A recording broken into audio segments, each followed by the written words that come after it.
Hey, thanks for clicking on the video. This is going to be another episode of Reforge Gaming, and we have so much to cover with respect to Sony doubling down on its AAA titles. We will be getting to the Starfield news, the Redfall news, the delays from Microsoft. That will be over on radio today. Anytime we've got breaking news that we sort of have to cover flying by the seat of our pants, we will do that in the afternoons on radio. So if you're watching on gaming, make sure you're subscribed to Reforge Radio as well. It's more of a news-driven channel. This is a topic-driven channel where we kind of pick a topic. We will also be getting into the Division 2 Season 9 today, but I wanted to kick off this show with my thoughts on Sony doubling down on its AAA titles.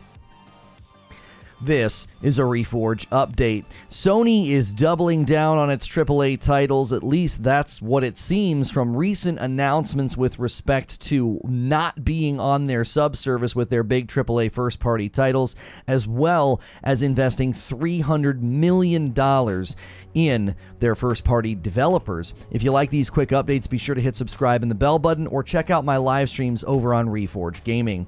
Now, first, I want to talk about why they're not putting AAA games on their subservice. This has been something that's been hotly debated in my live streams with respect to there's just no way, that's not going to drive enough people to their subservice.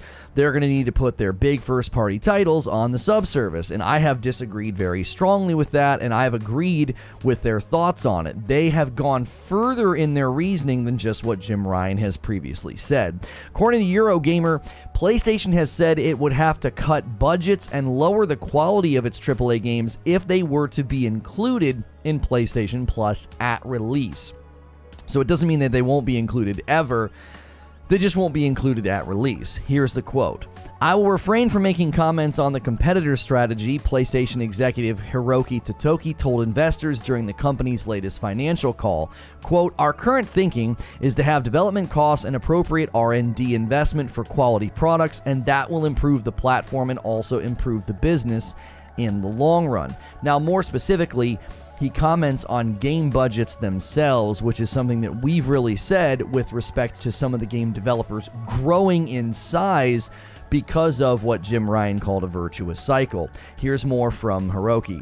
"AAA type titles on PS5, if we distribute that on the subscription services, we may need to shrink the investment needed for that, and that will deteriorate the first-party title quality, and that is our concern." Totoki continued, "So we want to make sure we spend the appropriate development costs to have solid products or titles to be introduced in the right manner." So this lines up with things that Jim Ryan has said with respect to the virtuous circle or virtuous cycle.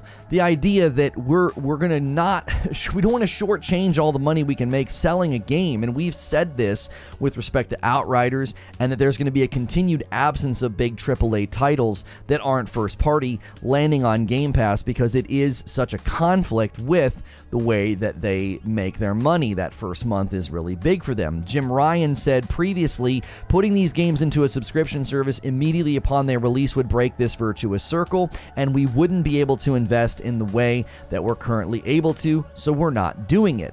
Now, in the same call, they emphasize how much they're committed to this. During this call, according to Eurogamer, it was revealed that Sony is looking to spend another 40 billion yen, which is roughly $308 million on first-party games. Quote, "We plan to increase software development expenses aimed at strengthening first-party software at our existing studios by approximately 40 billion yen. So basically, they're going to $308 million just in their first-party software with their existing studios. Going forward, we aim to grow the game business by strengthening our first-party software and deploying that software on multiple platforms." Obviously, multiple platforms includes their push for PC.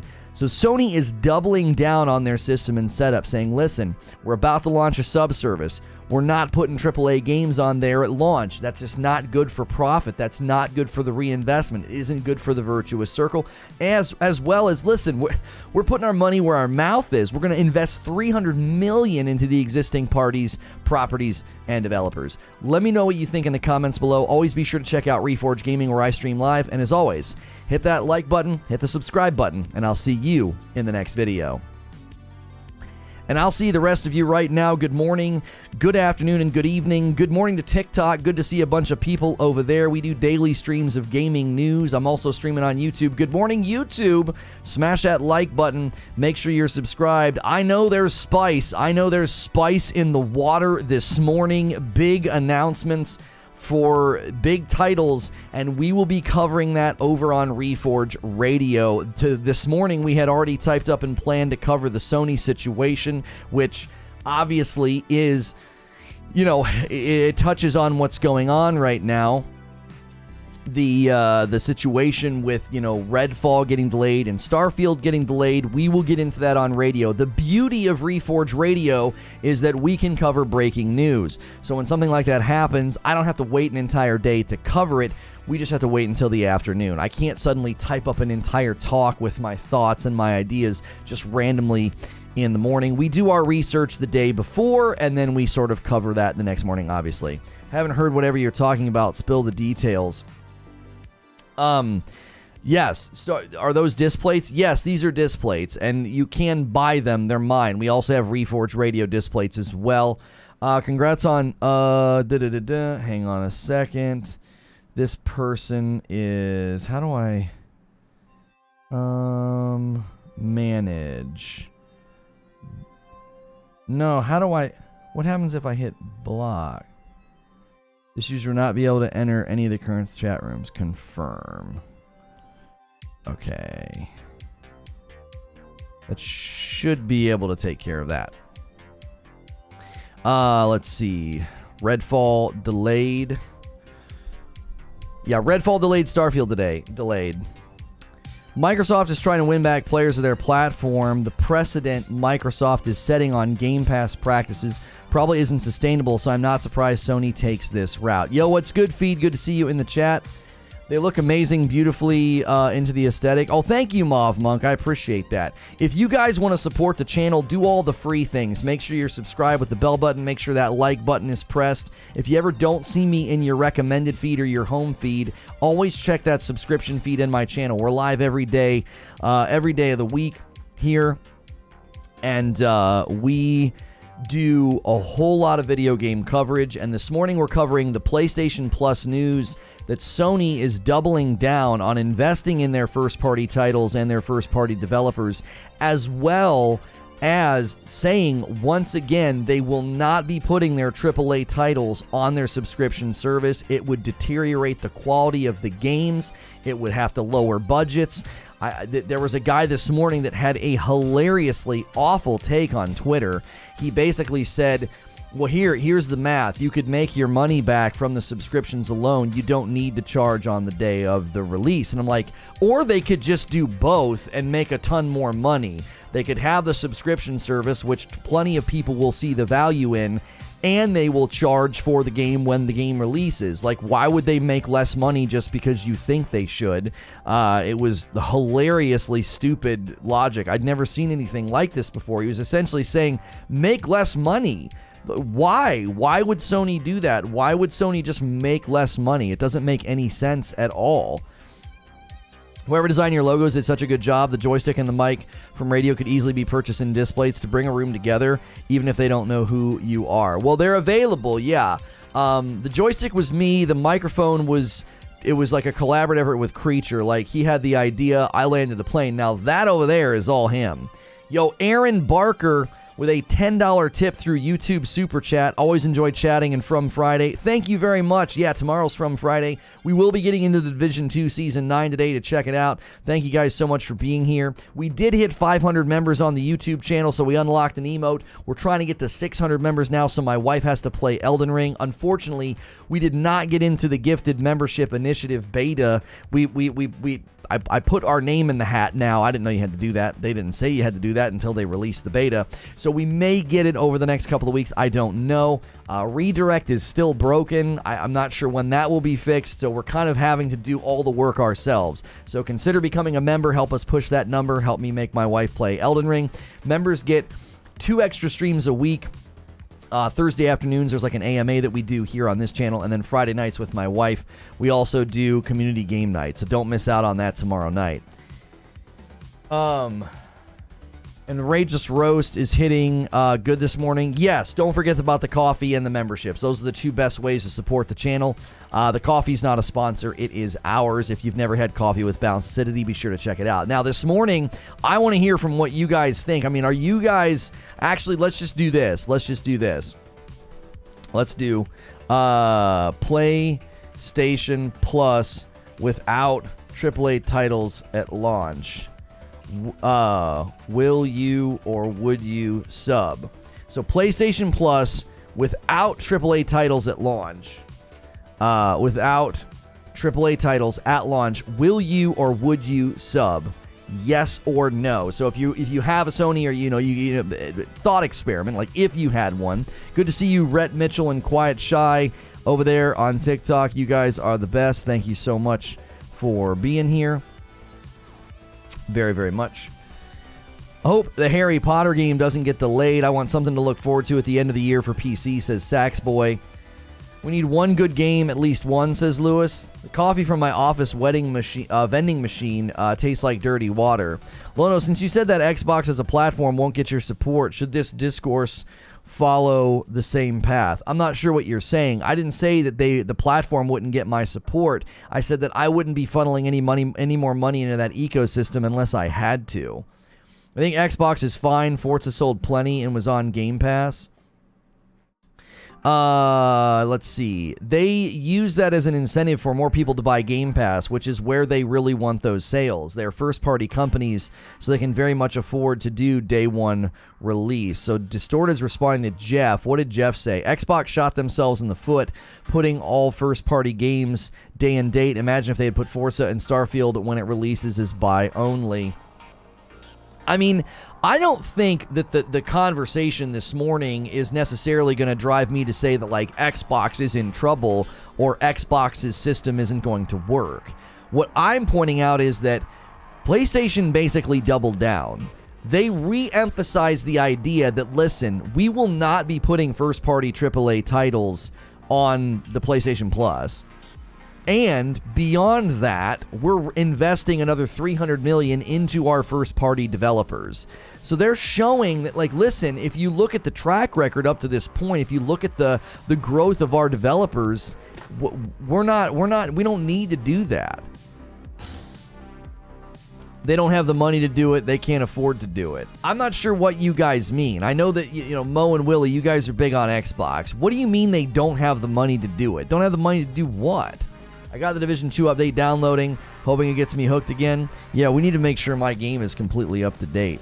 Vetus voted no, he says, but it depends on the old PS1 and PS2 games that are on it. I usually don't play PlayStation games right when they are released anyway, so I would do the subscription, says D-Tom. Their goal is to keep you on the subscription. They make more money in the long run, says Danzatastic. The PS Plus subscription is a joke without AAA titles. It's so funny that people think that. Like, I'm telling you, it's going to sell really well. Like, it doesn't need... What you're saying is this. What you're saying is this. This is what you're saying. I want to show you the flaw in your logic. It's very easy to show the flaw in your logic. It's extremely easy. What you're saying is the only reason people do Game Pass is for the day and date new titles, the big titles, which is ridiculous, and you know that's ridiculous to claim, because Game Pass does incredibly well by just shoving games in your face all the time. Here's this huge library. Here's all these games you can play. You are claiming something that Microsoft wouldn't claim themselves, and the people in the Microsoft Game Pass funnel would never say, oh, the only reason I do Game Pass is for the big new AAA titles. You're essentially saying a subscription service is worthless without big AAA titles. Well, then how good is Game Pass? You basically just said Game Pass sucks, by the way. I hope you realize that. I hope you realize that you just admitted that Game Pass sucks. How many months are you going to pay for Game Pass before you get a big AAA title? I appreciate you admitting that Game Pass sucks. If you say PS Plus sucks and is worthless without big AAA releases at launch date, then Game Pass sucks real bad, like this entire year. You just basically said that Game Pass sucks. And you can't say that Game Pass sucks because Game Pass is an amazing value that exceeds beyond the big AAA titles at launch. Please flip it. Game Pass is such a poor value that the only way to get people to sub is to sacrifice game quality. I don't think that's what they're doing yet. Distorted says, Sony isn't really going for the same business model as Xbox. Some similarities, but not the same methods. Both are doing what's best for them business-wise. Xbox is investing heavily in Game Pass, and Sony is investing heavily in first-party titles.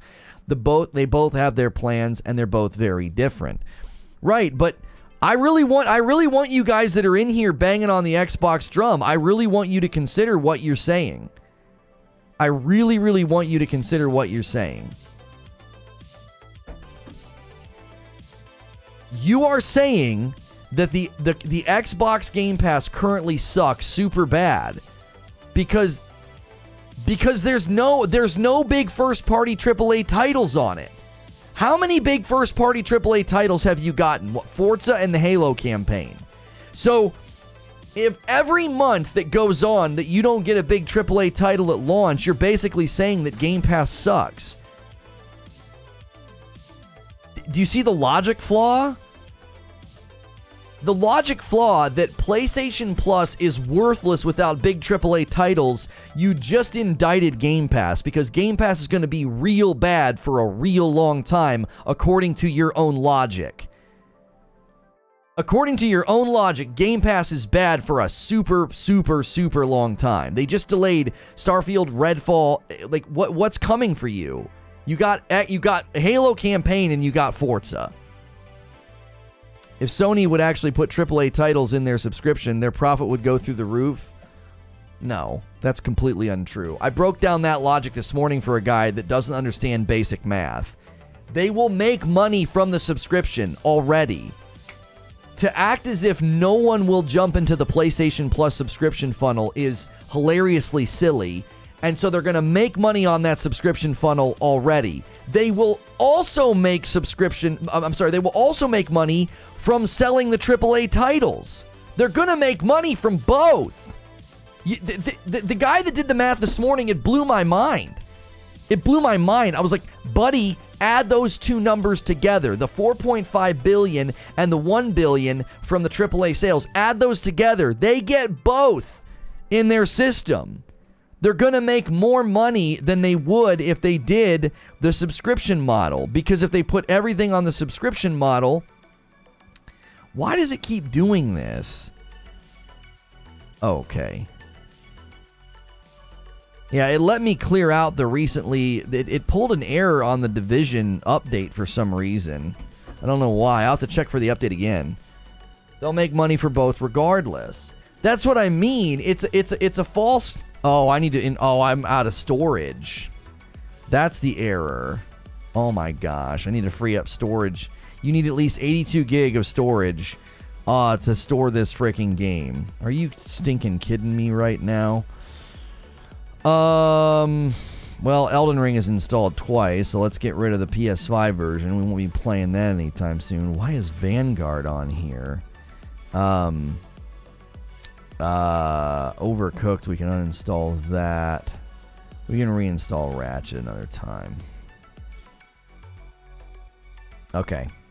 I'm deleting a couple of games to make space for the Division. Simply saying Game Pass sucks is giving the wrong impression of why you think Game Pass sucks. I don't believe it sucks from a consumer standpoint. I don't think you're understanding what I was saying, Sven. That's not what I was saying. What I was saying is, according to their logic, Game Pass sucks most of the year. That's what I was saying. I'm using their logic to show. Their logic is so flawed. They're basically saying PlayStation Plus is garbage without brand new AAA titles at launch. And I'm like, okay, then Game Pass is garbage for most of the year. The Game Pass is garbage for most of the year then. Because most of the year, you're not getting big AAA titles on Game Pass. You aren't. So every month, like let's say you go for like a 9 or a 10 month stretch with no big AAA title releases. Why the frick are you on Game Pass all those months? Why? Their logic is so subjective then. Do they expect brand new AAA titles every week? I think Game Pass is an incredible value. That's what I was trying to point out to them, Sven. If you admit that Game Pass has great value because of the backlog, because of the smaller titles, because of the monthly free titles, then PlayStation Plus has all those value points. The only thing PlayStation Plus isn't doing is they're not throwing big AAA first-party titles on there at release. And if you're like, oh, it's worthless without that. Okay, well then Game Pass is worthless for most of the year. Your logic is so flawed.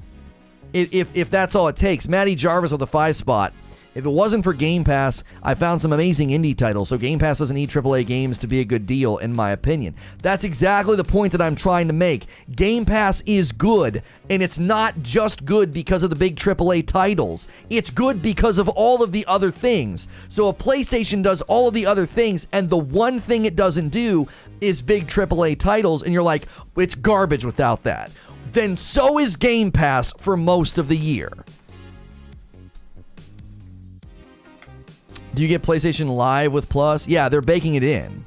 I put my comment in Discord too long. Hang on, Hilly. If you guys are enjoying the show and the spice this morning, hit subscribe, hit the bell button, hit the like button. We will be covering the Starfield and Redfall delay this afternoon on Reforge Radio, okay? We now have a great show for breaking news. I didn't have time to type up a rundown for it this morning.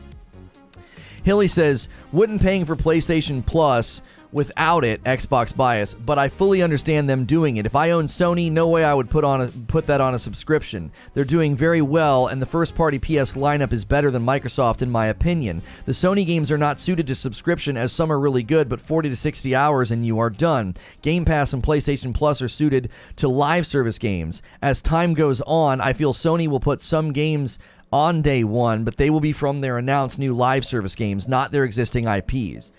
I think what Hilly's pointing out is another thing to really pay close attention to. This is so important, and I'm so glad that you made that point. As a strong Xbox fan, Hilly's making an excellent point. For the longest time, Sony has really doubled down and dug deep into first-party AAA titles that are single-player games. Those are a terrible fit for subscription service. Why? Because there's no ongoing service, live service monetization, microtransactions. It's kind of a there and done. So a subscription service would allow you to download Forbidden West or God of War or whatever the frick, play it, beat it, and be like, I'm done, bye-bye. And then, of course, you could obviously make some money on the DLC. But outside of that, if it's not live service, it's not this ongoing thing that promotes you continuing to come back into the ecosystem and potentially funnel money into the ecosystem. The rhythm of the player, it doesn't line up as well. I think Hilly's making an excellent point that multiplayer, more live service games make more sense to be on a subscription service because it's by design you're going to be coming back way more often. And if you're coming back more often, you are potentially then funneling money into the ecosystem. So it makes perfectly good sense. Hilly's making an excellent point. The only time Sony might do this is with some of their live service games. Even then, they just told investors that they're not going to do it, and then they said, "Oh, we're also going to invest $300 million in the first party titles and the first party developers." Like, you can't say that to the investors and then 18 months later be like, "You're just kidding." This is a long-term strategy for Sony that they will not change unless significant things happen, and I see no reason for them to. I really don't. I'm not seeing anything in their numbers, in their we looked at those charts over on Reforge Radio about how it's just tracked step and step. The more they've invested in their first-party studios, the more money they've made from them. It's lock in step. It's two charts. It's just like this. It's like they just keep dumping money into those first-party studios, and the sales of those first-party titles just climbing. They're not in any danger. They don't need to do anything. This idea that, like, they need to compete with Game Pass. Microsoft is behind in the race. They don't need to copy anything Microsoft is doing. Sure, they can take inspiration from it. Oh, Derek asked, what happened with your offline Tsushima test? It never did anything to me. It never popped up with the message. Seriously, who's chatting on TikTok? Rhett Mitchell and Quiet Shy. Wait, what happened? Why did it just flip? It just flipped the stupid... I don't know what it did. It flipped it over. I was trying to touch it and it flipped the whole thing. Yeah, Rhett Mitchell, Quiet Shy, Heavy Metal Mama, they're chatting over there. Sony would lose tons of money putting all those movie games on it, most of which are one playthrough and done. They need to make those $70 pops. That's what I'm saying. It's like they are the hilarity of this idea. The hilarity of this idea that Sony is somehow in a position of like they're not in the position of power. That's what this discussion always brings out, is this idea that like, yeah, Microsoft is ahead. How is Microsoft ahead, Mo? How? I don't understand. They have less consoles in circulation. So as soon as PlayStation Plus hits the market and people start subscribing to it, that's Sony's Game Pass. How long do you think it takes Sony to have more subscribers on that funnel than Microsoft has on Game Pass? In what universe is Microsoft ahead right now? In what universe? What scales are you using to come to that conclusion? To improve the infrastructure of 3 studios, $300 million goes a long way. To be honest, I don't care what Sony does. $30 million at $50 is less than subscription in the same time. $30 million at $50 is less than subscription at the same time. See, but you continue to make the same mistake that the guy made on Twitter. They will make money from both. You're creating a false dichotomy. They are going to create a subscription funnel of revenue, and they will also sell the games. Think about it like this. Look at Amazon Prime as an example. I subscribe to Amazon Prime, but I still have to buy or rent certain movies. I don't just get all those movies. Why? So Amazon makes money from the Prime subscription, and they make money when I rent or buy a movie. Like I bought The Batman, okay? So they're making money on both. You're acting as if they only are going to make money on the sale and not on the subscriptions. It's 2 funnels of revenue. And think about the brilliance here. I want you to think about the brilliance. Doomslayer, I know those games were delayed. We're covering that on Reforge Radio this afternoon. Thank you. Typically, if news like that is broken, I will know about it. And we now have a channel to cover breaking news in the afternoons. Okay, I want you to think about the beauty of this situation. This is the beauty of the situation. Sony can crank up this PlayStation Plus subscription funnel. They built infrastructure for it, cloud-based for the old games, the database and the servers and all of that for the old Sony games. They're making all that available. They're creating this entire infrastructure of subservice value. They're also creating the technology for you to be able to play games as a trial. Oh, you shouldn't have to pay for trials. Just stop that for a second and just think with me here. Sony's creating this entire infrastructure of subservice value, and all the money that goes into that can help them reinvest and reinvigorate and make that subservice as good as possible. Now, over here is another crank. It's another funnel. It's another thing that's turning. And what is it? It's their first-party titles, generating ridiculous amounts of money. Just ridiculous amounts of money. And that money gets reinvested in those titles. So both ecosystems, both structures, both revenue funnels are completely separate from each other, and they create this nice little circle of, we're making tons of money on the subservice. Let's make the subservice better. Let's add more titles. Oh my gosh, our first-party AAA titles are selling like crazy. Miles Morales is the #1 downloaded game on PlayStation like 6 months running. Zoom, zoom, zoom, zoom. Reinvest, reinvest, reinvest, reinvest. All their developers are growing. It's beautiful. I've never heard anyone other than Reforge Gaming use false dichotomy. I have to Google it every time he drops it to remind myself what it means. I heard the Halo show is absolute dog. Yeah, it's pretty bad from everything we've heard. Enough people I trust have said enough that I'm not interested in watching it. Yeah, the Halo show. I'm chatting on YouTube as well. Thank you, Quiet Shy. Yeah, it's hard to read comments on TikTok because there's usually like one of you. They said, who's chatting on TikTok? Seriously? This is Rhett Mitchell. All devs are growing? What? No. No, that's not true. No. Microsoft devs at the moment are not all growing. I've not seen any reports of that. Off topic, but Star Trek Strange New Worlds is great. I'm very excited. I hope that show does well. We're still working through the next generation. We're saving the movies and all the other shows. Colt Eastwood's a solid dude with a really good gaming podcast as well. I'm sure he would have you on his podcast as an opposition to debate his stuff. Could be good dialogue. He deleted the tweet. I'm down. He deleted the tweet. That guy deleted his tweet. I had a feeling that was going to happen. I was curious if that tweet was going to stay up. If that tweet was going to stay up after I pointed out the horrible flaw in his logic. I told him that I felt like Iron Man listening to Star-Lord. I was like, your math is just blowing my mind right now. I was like, you're literally acting as if they can't make money from both funnels. Like, why should they make $1 billion less just because you think they should? And so he deleted the tweet. Jiminy Christmas. I'll go on any podcast and debate this because I think people are 100% getting this wrong. 100% getting this wrong. They do not understand what Sony is building and fostering. They seriously look at the Game Pass and they think that.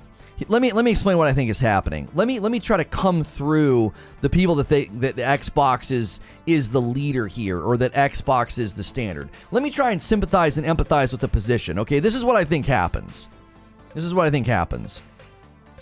I think what they do is they enjoy something so much that they think everybody should be this way. Okay, we've seen this in games, have we not?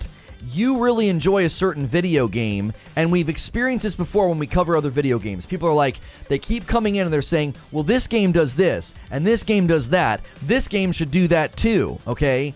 The dilemma is what you're doing is you're allowing your enjoyment bias to just shade your judgment and your criticism of anything else in existence. You do this with TV shows and music. You develop a palate for something, and it ends up affecting the way that you enjoy other TV shows, music, etc. And I think that's what's happening with Game Pass. I think Game Pass is so valuable and so incredible. People go and look at Sony and they're like, this is a joke. You guys are a joke. This is a freaking ripoff. Somebody says that he's a troll. Colt Eastwood is a troll, and he should be ashamed of all his crap opinions of why Sony should do this and that, but he turns around and says Xbox is doing gaming. I mean, here's what I'll do. Because I always enjoy... Hang on. Let me go to the chat. Let me just go to the chat. I always enjoy when people delete tweets. That's always my favorite, right? It's just my favorite. I have a lot of experience with people that like to delete tweets. Here we go. Copy image.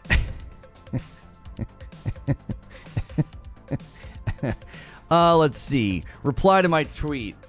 Original tweet deleted. So here is the image for reference to what I am responding to. Like, I'm not just going to have a dead tweet here. There you go. Original tweet deleted. So here is the image for reference to what I'm responding to. Tweet. There you go, buddy. There you go. Thank you, by the way, Butters, for screenshotting that. Almost like Butters knew. It's almost like Butters knew. This is going to get deleted. This is going to get deleted. Good job, Butters. Butters screenshot it and put it in the Discord, so we have the receipts. Anyway.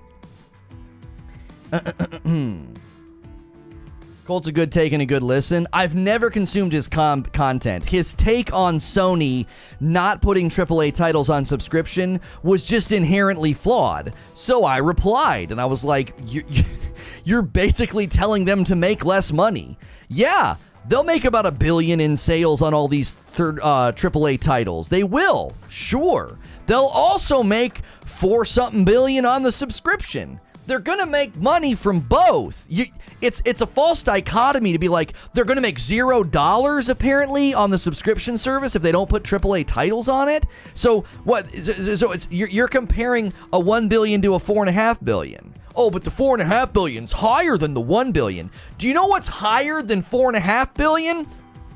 $5.5 billion is higher. Then why should they just make $1 billion less? Let's just make $1 billion less. Why? Well, because people really like Game Pass, and we should give them an identical subscription service to our, I guess you want to call them their competitors. They're not competing in the same landscapes. Like, Microsoft's got their eyes on, like, Google and Amazon for cloud-based, Netflix-style gaming services. They don't really even look at PlayStation as a competitor anymore. But Phil Spencer has said this. To the car. Hang on. My wife had an appointment. No. Level 4, so I don't forget where I headed back. Well, to the car. Okay. Guaranteed. My wife's sending me a text of where she did it so she didn't forget where she parked. She texted me the floor in the parking garage. His whole platform is shilling for Xbox and giving takes that Xbox fanboys want to hear. I mean, I don't want to besmirch the man's content or his platform because I've never consumed it. I guarantee you there's people that are out there like, well, that Reforge Gaming guy, that Lono guy is nothing but a PlayStation shill. I'm sure people do the same thing to me.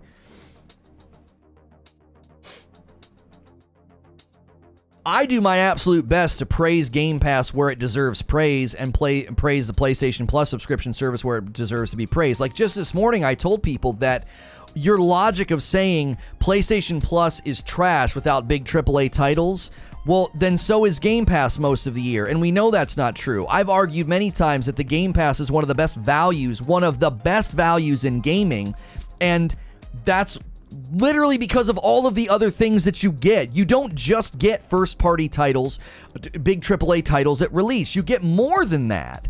You get more than that on Game Pass. Its value far exceeds just those titles. So it's like, to me, it's like, I don't understand. You can't say that about PlayStation Plus, as if its the only value could be derived from big AAA titles landing on it. We need 26 more likes for 200 likes. Who's going to be the first new member of the day, and who's going to be the first coffee order of the day? Those are the best ways to support the channel. If you want to support the channel monetarily, do those two things. The coffee is not a sponsor. It's literally in my house. If you've never tried coffee with balanced acidity, you need to try our coffee. And my wife and kiddos bag it up for you and ship it to you. So you're basically supporting a small business. The free way to support the channel is to smash the like button, hit subscribe and the bell button. We do a talk show like this Monday through Friday. We do multiple talk shows a day. We also do a radio show in the afternoon on YouTube covering all of the news we might have missed on this show. This show is topic driven. So this afternoon we will be covering Starfield and Redfall getting delayed over on Reforge Radio. I do not get the full membership. No, it's a 70-30 split, home. A better split than purple. Does it make a difference what channel gets the sub? I don't care where you put your membership, but if you're only going to do one membership, then do it here. So that way we can unlock emotes and make my wife play Elden Ring. If we hit 600 members this month, my wife has to play Elden Ring, okay? So we need like 6 new members a day. Gifted membership sadly didn't land on us in the beta. It'll be here soon. How many games are in Game Pass? Around 400 with new and old games, right? PlayStation Plus Premium is giving you around 750 games from new and old. I wonder what's better value. Right, like stack it up. That's exactly what I was trying to say. If you stack it up on every, let's just take AAA first-party titles, right? Let's just take that off the table and compare every other aspect of the subscription services. They're equal, if not better on PlayStation. It's a larger library on PlayStation. So the only thing you get is the first party AAA titles. And how many of those are you getting in a calendar year now on Microsoft? How many? One? What? So what, 11 months of the year is your Game Pass subscription bad? Yo, thank you, Salty Butter. For the first new member of the day, welcome to Reforge Gaming. Enjoy the dope badge and emotes. You're dope and deserve dope stuff. Enjoy the extra content as a member. This afternoon, we do an AMA for members only, and then Friday nights. So there's 2 extra streams a week for members. If you're not a member, please don't feel like we're leaving you out in the cold. You get anywhere from like 10 to 14 streams a week on this channel alone that are not members only. Chris says, I love your shows. The whole platform reminds me of the old G4 channel. Well, hey, I will take that compliment. We'll be the new, since they decided to torch their show, we'll be the new G4. I feel bad. I really do. There's probably a lot of hardworking people on that show and on that product, and man, oh man, have they hurt themselves. I hope they can turn it around. I really do. I do not wish them ill. There's a lot of people that work on that product. And it's a shame what happened. Maybe not a shame. I mean, I guess it's kind of an own goal, but whatever. I'm mostly a PC gamer, but for me, that made the PS5 a much more appealing option than the Series X because of the quality of the exclusives. Well, and then you have to wait for PlayStation games to come PC, right? You want to get them right away. Some people might say, no, they'll wait. There's different views on that. What's going to happen to the new G4 when the initial investor cash is gone? I don't know. They can't. The turning the rudder doesn't seem to be happening for them. The viewership's just not there. A $20 tip from Greenside. Thanks so much for sending a $20 super chat. The reason I think Game Pass is better, because I can play most of the titles on my phone when I go to Disneyland next week. You best believe I am. Ring my phone and controller, and I can play D2 on the go. Listen, Greenside, that's another great value that Microsoft brings. Microsoft brings a ton of value to the table. I will 100% never deny that. I'm not like biased in one direction. I'm just saying they both have their own value. Their values come in different ways, which means different consumers will be swayed in different directions. Like, right? Like one consumer, you're playing video games while you're at Disney? Well, when you're relaxing in the room at the end of the day and your legs are killing you, I could see that. You do all that walking, it might be a nice wind down for the day. You can't say PS Plus is better because, hey, there it is. Let's have a member train. We got members at the top of the chat now. We got multiple. We Must Rebel with a brand new membership to the channel. Help us get to 600. I really want to make my wife play Elden Ring. She talks so much smack. You members can tell them, if you've never been here for a members only stream with Madam Crumpet, my wife, you're missing out. She's hilarious. We Must Rebel. Welcome on in. Enjoy the dope badge and emotes. You are dope and deserve dope stuff. Enjoy the extra content. I want to reread what Disordered was saying. Hang on. Because if not, he'll post it in the Discord. You can't say PS Plus is better because PlayStation has better games. You don't need PS Plus to play any of Sony's best titles because they are all single player and don't require being online. Yeah, I'm not going to make the argument that PS Plus is better because of the games. Somebody was making the argument that it's a quantity argument. There's more. Like, that's what I did. I said, okay, let's take first-party AAA day and date, right?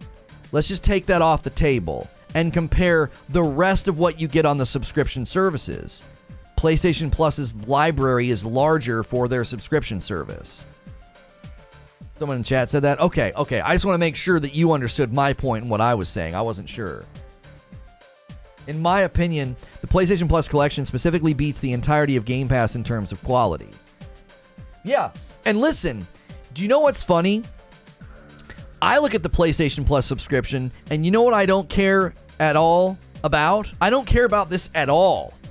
I don't care about those 750 games. I give zero, literally, I give zero fricks about those games. Yo, there it is, 3 in a row, another member. Keep that member train going. Sam Mudd joining Reforge Gaming. Enjoy the dope badge and emotes. You are dope and deserve dope stuff. You deserve stuff like extra content on Thursday afternoons and Friday nights. Tomorrow is community game night for members. Make sure Halo Infinite's installed. I don't care if you don't like Halo Infinite. Just come play. We have custom games that we play. It's a frickin' blast, okay?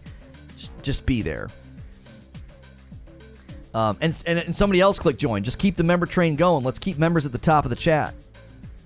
What was I saying? Yeah, I give literally zero fricks about that library. I don't care. Do you want to know what I want? Do you want to know what I care about? those trials. And you're going to think I'm crazy. This guy's nuts, man. Paying for trials? Really? You paying for trials? Yes, I am. The value's incredible. It's going to be so good for me, specifically as a YouTuber, but also as like a dad. I'm always looking for fun games to play with my kids or a fun co-op game to play with my wife. And I will always have this huge library. Yo, another member coming in, Blueberry Puffin renewing, hitting their milestone of 7 months. Thank you. East Coast Overlord with a $5 tip through Super Chat. I think one of the main problems Microsoft actually has is that Steam does a lot of things they do better. Microsoft's launcher on Windows is a joke. Yeah, I don't want to get off on that tangent, but I agree with you. I think they need to work on the Xbox game storefront and presence on the PC. I do think it's pretty poor. And I like it. I think it's a great feature. It just doesn't run very well. Another member jumping in. A 9-month milestone. Thank you, Dominic, for renewing and hitting that milestone. Team Double Dip represent. Great discussion as always. Thank you. Slow Mobius hitting a 4-month milestone on their renewal. Thank you. Great content, great community. Hit that join button. Thank you, thank you, thank you. Who's going to be the first coffee order of the day? Come on. Come on. Try it out, you coffee drinkers. People in chat, tell them how good the coffee is. I'm going to keep talking. I care about those trials because it's a huge service to me. It is. Mauve Monk jumping in. Another new member. Welcome, Mauve Monk. Enjoy the dope badge and emotes. You're dope and deserve dope stuff. 8-month milestone for Egnarts. Welcome back. Thank you for the renewal. Did you talk about Starfield yet? We will talk about the Starfield delay and the Redfall delay this afternoon on Reforge Radio. We have another channel. We do too much content. We can't put it all on this channel. It would ruin your sub feed. It would hurt the channel, honestly. So Reforge Radio is no longer covering like political topics. Yo, another new sub, the Ski 707. Welcome in. Enjoy the dope badge and emotes. You are dope and deserve dope stuff. Who needs gifted members? Who needs it? You guys are doing it on your own. Just keep clicking that join button, man. Thank you very much. We might actually get my wife to play Elden Ring. Keep it going. Keep it going. That'd be the best news. Hey, babe, we got 100 members today. Buckle up. The coffee's so good. I've been drinking the dark roast for a while. Got a bag of light to change it up. I drink both black. There you go. Balance acidity, man. You can just drink it black. I repost in Discord because I can't copy-paste my messages. I understand, Distorted. 99% of those 700 games are going to be 15 FPS, so I don't know what you're hyped about. At least Xbox has older games at 60 FPS. Yeah, I mean, smoke them if you got them. I absolutely don't care about that backlog of games. I don't. There's 2 reasons I don't care. Number 1, I have no nostalgic connection to any games in the PlayStation library. I don't. I didn't grow up with the PlayStation. I grew up with Nintendo, and then I got into the 360 Xbox 360 with Call of Duty World at War. When my friends were, getting into it for the first time. So I have no nostalgic connection at all to the Sony backlog. Number 2, I cannot play old games and enjoy them. I just can't do it almost ever. How to link your YouTube to Discord? If you go into the Discord, someone can walk you through how to do it. You just go to user settings, and then it's like connections, and you just connect Discord and YouTube. You get in Discord, go to user settings, go to connections. I believe that's what it's called. User settings, yeah, connections. It's right up at the top, and then you just give it your YouTube info, and it syncs it up. It just syncs it up. Distorted says, I think it's okay of the paid subscription to be where you get trials. It will certainly cost Sony a pretty good chunk of money to implement that, and it will likely be better for the industry game's quality. That's exactly right. That's exactly right. Sony is building an infrastructure to give you those trials all of the time. They don't have to do that. Yo, Warsmith Andrath hitting an 8-month milestone. Welcome back. Thanks for renewing. Normally lurking. Been going to join in the banner. But going to do the join in banner. Keep up the great work. Thank you. Stream's on fire today. I'm feeling good, man. It's a good show. Have you ever thought about doing Reforge Radio Show first, covering all the new news, and then the topic-driven show in the afternoon? Hang on a minute. Hang on a minute. Oh my, I'm going to put a pin in that. That might be so insane that it would be good. It might actually drive a ton more viewership to I don't know, though. We have such a healthy funnel here. I don't think so. I don't think so. I don't think so. It's not a bad idea, but at the same time, we have such a healthy funnel here on gaming. We don't want to change that. Yeah, Creature's saying no, no, no, no, no. Okay, so who is this? Eugene put this in the Discord. Provides all the benefits from Essential and Extra tiers. Adds up to 340 additional games, including PS3 games available via cloud streaming. A catalog of beloved classic games available in both streaming and download options from the original PlayStation, PS2, and PSP generations. Offers cloud streaming access for original PlayStation, PS2, PSP, and PS4 games offered in the Extra and Premium tier markets, where PlayStation Now is currently available. Customers can stream games using PS4 and PS5 consoles and PC, so you can stream games via PC. And then the time-limited trials will also be offered in this tier, so customers can try select games before they buy. And then they've come out and said any game over $35 will have a trial, at least within the 3 months that it launches. Holy smokes, I love that display. Thank you, Jimmy Meredith, over on TikTok. You guys watching on TikTok, thank you for watching. I'm really sorry, I'm not super interactive with the chat over there. We might have to get me a different phone, like a Samsung or something, so that I can run my mic to it and run it out to a monitor. I can't see what you guys are saying. I have to watch on an iPad, and it's like way down super low. Anything that happened after 10 a.m. we'd not be able to cover. Yeah, that's true, Creature. It would almost never benefit us. It would almost never benefit us. I do like the idea of getting all the gaming news out of the way first, but it's so beautiful right now that we can be like, hey man, that just happened? Cool, we'll cover that on radio. Like, all throughout the day, stories are breaking, so I think our current format's very, very elastic and built to last. If you guys are enjoying the show, do me a favor, hit subscribe, hit the bell button, hit the like button. Let's set our sights on 300 likes. We only need 70 more. What's good, Zubair? I just can't get into old games. Maybe a generation, but not more than that. I'm that way. I'm telling you, I can't do it. I cannot get into old games. It just doesn't work. I just like, it just feels dated and awful. D-Crew with 2 months. A 2-month milestone, contributing to your wife's pain of having to play Elden Ring. Also, thanks for subbing to my review channel, even if it's based on an experiment. Yeah, no problem, D-Crew.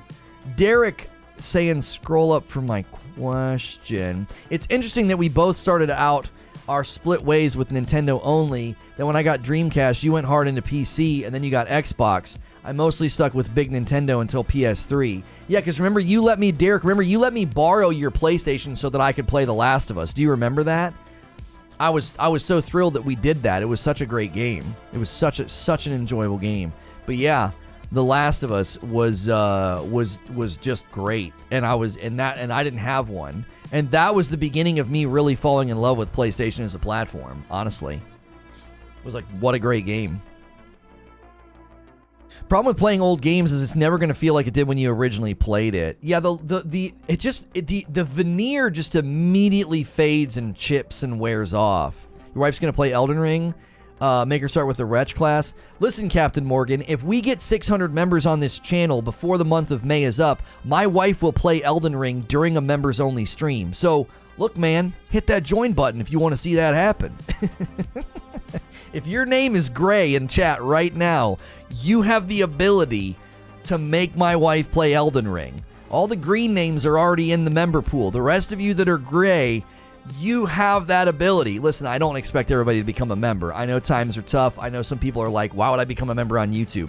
The spending culture on YouTube is kind of not there. However, live streamers on YouTube don't make almost anything off advertisements because we never run them. It would be too disruptive to the show. We have to create that member atmosphere. My man Agent Slick Slaya jumping back in. Whoa, it says I got a milestone. Cool. Hitting a 3-month milestone. Welcome back. Am I still green? No, you're not. It must have dropped off. Has Sony announced any type of show this summer? I have not seen anything yet, but was curious. Any info? There'll be a big Sony State of Play with God of War, but it'll probably be after June. That's my prediction. I think they're going to have a big presence at Summer Games Fest. IGN's doing a Summer Games show. And then I think after June is when Sony will finally decide to do a big Sony State of Play. There it is. Lethal Escape jumping back in. Thank you so much. Welcome back, Lethal Escape. Enjoy the blue badge. Our first coffee order came through. A bag of light roast and a bag of dark roast to Cold Heart. My man, I used to tease this man, Cold Heart, for having like 5 names, right? Is that who that is? I remember teasing somebody for having like 18 different names, and I think it was Cold Heart. I think it was you. back in the days of call-ins. E3? Well, there's no E3, is there? Do you think the Game Pass model hurts these large studios that need a huge budget? Yep, that's me. Okay, cool. Here's the thing, D-Tom. According to Sony, they would have to shrink budgets if they put big AAA games on the subscription service. Now, this is extremely easy to see why. Because sales forecasts would go down, so would profit. So when your profit's going to go down, your budget has to go down. If I came to you and said, listen, something just happened in the market, and our sales forecasts for these little thingamajigs, our sales forecasts have dropped. You'd have to cut the budget somehow, or you wouldn't be profitable. You wouldn't be solvent. That's the long and the short of what Sony said in their their earnings call or whatever it was. Really cool to see you getting your stride back, Lono, and I'm happy to be here to be a part of it. I appreciate that. We must rebel. I do appreciate that. So the names are actually green on desktop. You're all gray to me on mobile. There you go. Distorted doesn't see color. You can gift memberships, I believe. Not yet. It's currently in beta, and we didn't get it, which is insane to me, but whatever. You got to be... I don't even think Doc... Did Doc get it? I'm glad that Doc got it, because if they would have cold-shouldered him, I would have had some words. I'd been like, are you guys freaking kidding me right now? Quit cold-shouldering the two-time. Give him a contract for the optics. It doesn't even have to be that much money. Just give him a contract for the optics. That's a take I've never heard before. Are we saying they're too pretty? What's Alan saying? I can't get into a lot of the new games. It's like watching a movie most of the time. Give me Donkey Kong Country and Uniracers and I'm all set. I don't think Alan's saying they're too pretty. I think he's saying there's something about them that's less participatory and it's maybe too cinematically driven maybe. There are a lot of games where I feel like you're just making me walk around in a cutscene. Yo, Crowded House. There it is. Another member. Keeping the member train alive. At the top of the chat right now, we have Lethal Escape and Crowded House.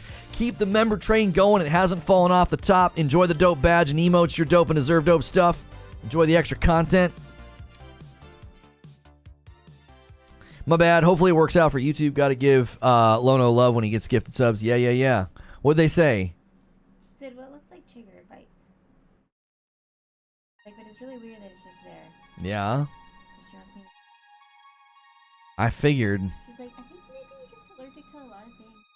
Yeah, because of the way it starts in the back. It starts here clustered and goes like that. Doctors in your chat? You don't want people to comment on that because you're gonna get all the "oh, it might be this." Like, no. I think She thinks I'm taking the lowest amount of allergy medicine, and I need... try that. Yeah, right. And then I won't be able to drive. If everything goes to Game Pass model, then I promise you'll see a drastic increase in post-sale monetization and microtransactions, says Sean. The companies will not tolerate the decrease in profits. Of course not, Sean. I said that the other day. I said, to sit around, Brendan and Coldheart are one and the same, like Vader and Anakin. There you go. To sit around and say that, like, you're tired of microtransactions and you're tired of every game looking like a mobile game, and it's like, okay, but if you keep going this route with Game Pass, that's what you're gonna get. Yo, another coffee order. There we go. 2 coffee orders. Love to see it. Salty Butta. You demand Salty. Salty Butta doing a membership and doing coffee. Like, that's committed. Get committed, chat. That's committed. Right there. Committed to the format. Committed to what we do. Get on in here, man. At the very least, hit subscribe and that like button. We need 50 likes to hit 300 likes. Like Sven and Echo Hammer. Yes. Like Sven and Echo Hammer. Or it's like Zubair and Rotund Lawyer. You know what I'm saying? There's all kind of different names out there for people.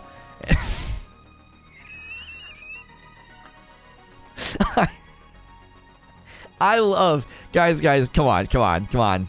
I love Zubair. Don't.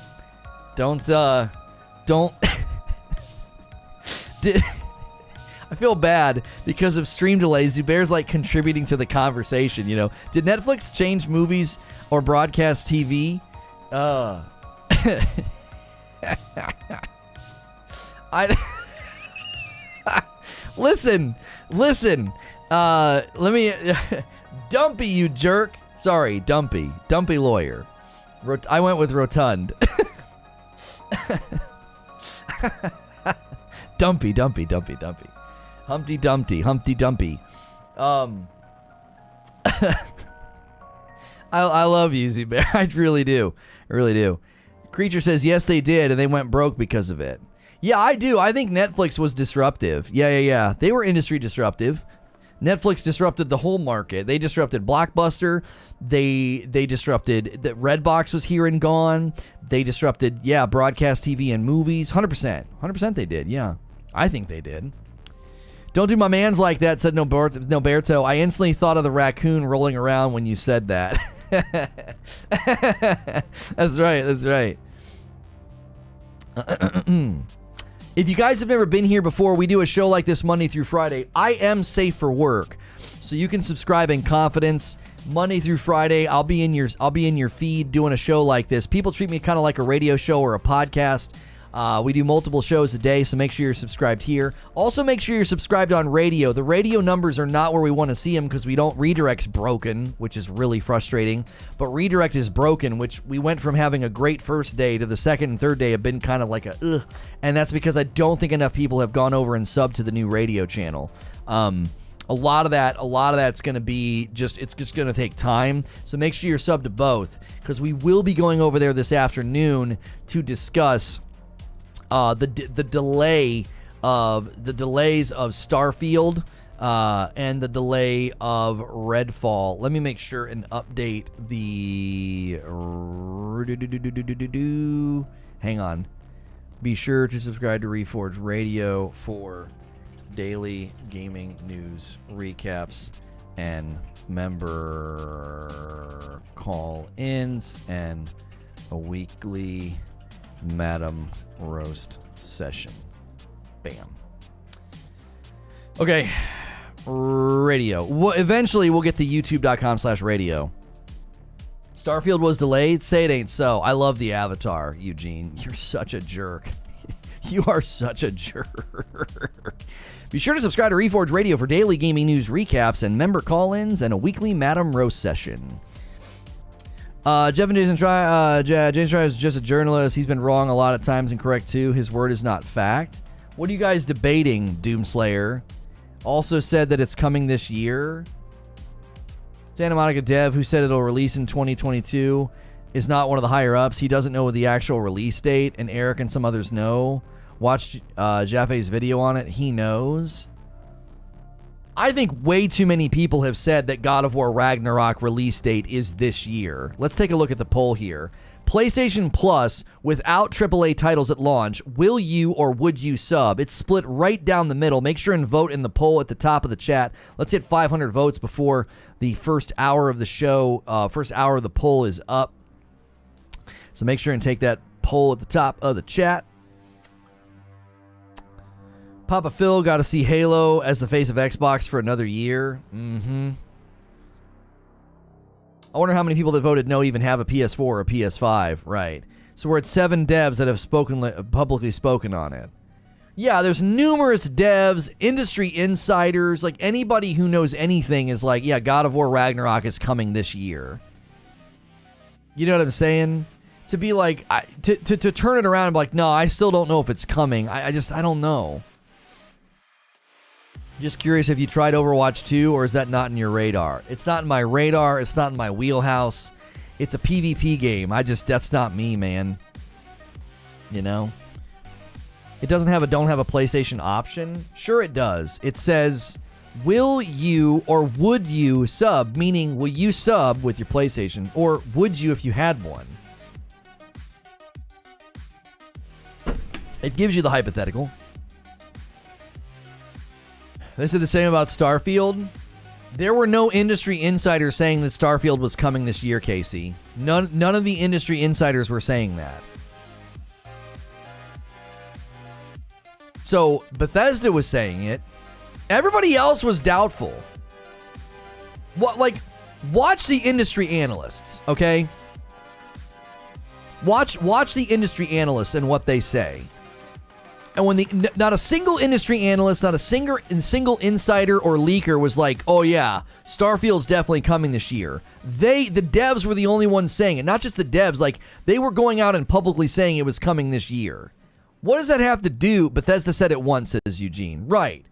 Bethesda said like one time, well yeah, it's definitely coming this year. There were no devs, there were no tweets, there were no industry insiders, no journalists, no leakers. Nobody said Starfield was coming this year. Listen, I'm not going to sit here and toot my own horn, but I'll give it a little tap. I told you that game wasn't coming this year. I said, I don't know. I kept getting told, it's what Bethesda does. It's what Bethesda does. I said, I don't think so. I said, they are not building another Fallout. They are attempting to build something grand and insane and crazy. There's no way that game's coming this year. My gut says no. That was my prediction. Yo, Steven Kaplan, another new member. Oh, man, the members are popping up. How many new members is that? 8 new members today. Let's make it 10. 8 new members. Enjoy the dope badge and emotes. You're dope, and you deserve dope stuff. I'll give it a tap. Just a little tap. Listen, I used to make a ton of predictions about a game that I covered. And people used to say, no, you're off your rocker. You're making a mountain out of a molehill. You don't know what you're talking about. You know what happened slowly over the months and slowly over the years? People started coming back to me because they were like, you got the last 17 things right. So I think you've got something here. I think you're onto something. Okay? I'm not trying to be some like prideful, egotistical know-it-all. I'm just saying, I don't make predictions just haphazardly. Like, this game's going to get delayed. No. I look at the pattern. I look at the communication. I look at the vision. I look at the industry, and I say, that game's not coming out this year. No way. I kept telling people, anything that lands in the fourth quarter of 2022 is in danger of getting bumped into 2023. Anything that lands in that quarter. Why? It's just not worth it. It's not worth pushing it out early.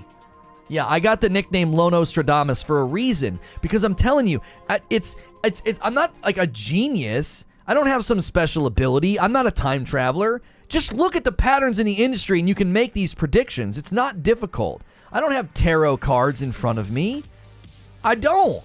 It's just, I've been covering video games for 8 years. All you do is look at the patterns, look at the communication, look at the verbiage, and like, yeah, this game's getting delayed. I said the same thing about Breath of the Wild. I was like, look at the verbiage. We have a hopeful launch of 2022. Why don't you just say it's coming out in 2023? The frick are you doing? A hopeful launch window? What is that? Just say it's coming out in 2023. Quit wasting our time with all this, quit letting me go out on dates thinking that something's going to happen, right? If you're going to break up with me, right? If you're going to delay the game, delay the dadgum game. I'm going to gently tap my own horn. Gets out horn and goes to town on it. That's right. He also goes by Dr. Lono Strange. He is fibbing that he has no powers. Yeah, it has nothing to do with me or like some intelligence level. It has nothing to do with that. I just feel like these things are easy to predict sometimes. These companies make it crystal clear what's going to happen and what's coming. They're so easy to read. They're like bad poker players. Game companies, publishers, developers, and marketing departments, they're like bad poker players. I'm like, you're bluffing. You got nothing. That game ain't coming out this year. No freaking way. Lono can turn himself into a chair. I've seen it with my own eyes. The eye of Vagalono. I don't even have an Xbox. Why wouldn't I want Ragnarok to come this year? But it's obvious it isn't. Doomslayer, you have to come back here. You have to come back here when I'm playing it and tip me $50. I need you to set aside $50 right now because you're buying the game for me. I'll pick up the rest. You're buying Ragnarok for me.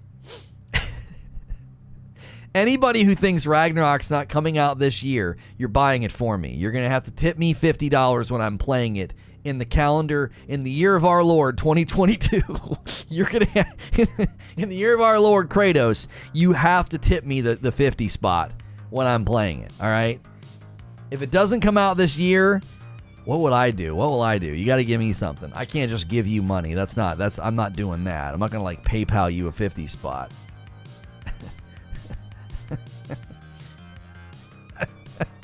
If it doesn't come out this year, what will I do? You're that confident it's coming out this year? Oh, yeah. Yep. Extremely confident. Like 99%. Eat steak with ketchup. Yeah, that's the old deal. I have to eat steak with ketchup on stream if it doesn't come out this year. I'll do you that deal. I told Mo I would eat steak with ketchup if Psychonauts 2 won Game of the Year. And it didn't. I was wrong on my Game of the Year prediction as well. To be fair, I was wrong too. I thought I was going to be Ratchet. I still disagree. With the turnout that year. Starfield's been delayed. Yeah. Starfield and Redfall got delayed till next year. We'll cover it this afternoon on Reforge Radio. Right now, we're talking about PlayStation Plus news. They're doubling down on their AAA titles. They said the AAA titles will not be on the sub fee. They said they'd have to shrink the budgets, the quality would deteriorate, and they said they're investing another $300 million in their first-party developers. Angry Pete hitting a 9-month milestone. Thank you for renewing your membership, Angry Pete. I thought it was more than 7 months. Glad to be supporting you. You were right. It was more, Angry Pete. It's showing people the wrong numbers sometimes. I was the only one that was right on Game of the Year. You were all wrong. Did you predict it or just say that it deserved it, Creature? I thought you told me that you said it deserved it. I thought you told me you didn't think it was going to win, though. On the phone with me, I thought you said, I think It Takes Two deserves it. He's like, but I thought you said you didn't think it was going to win because it wasn't a big enough game. I thought your prediction was the lack of commercial success was going to hurt it, but you thought it deserved it. I told you day before. My recollection of the phone call was you said it deserved it, but that it wouldn't win. You thought that the lack of commercial success, it wasn't a big enough game. That was my recollection. I could be misremembering. Because I remember having the phone call conversation with you, and you said it did 7 different game types in one. I think it deserves it. You thought it deserved it, but doubted it would. Okay. So let's be fair here. Oh, I'm not going to get my code. Dad gummit. Give me 1 second.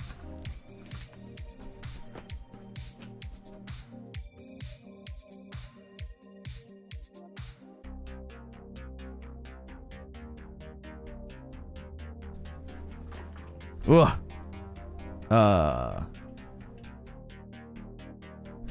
I cleared all my cookies to try to get redirect to work because that always helps. That always helps YouTube.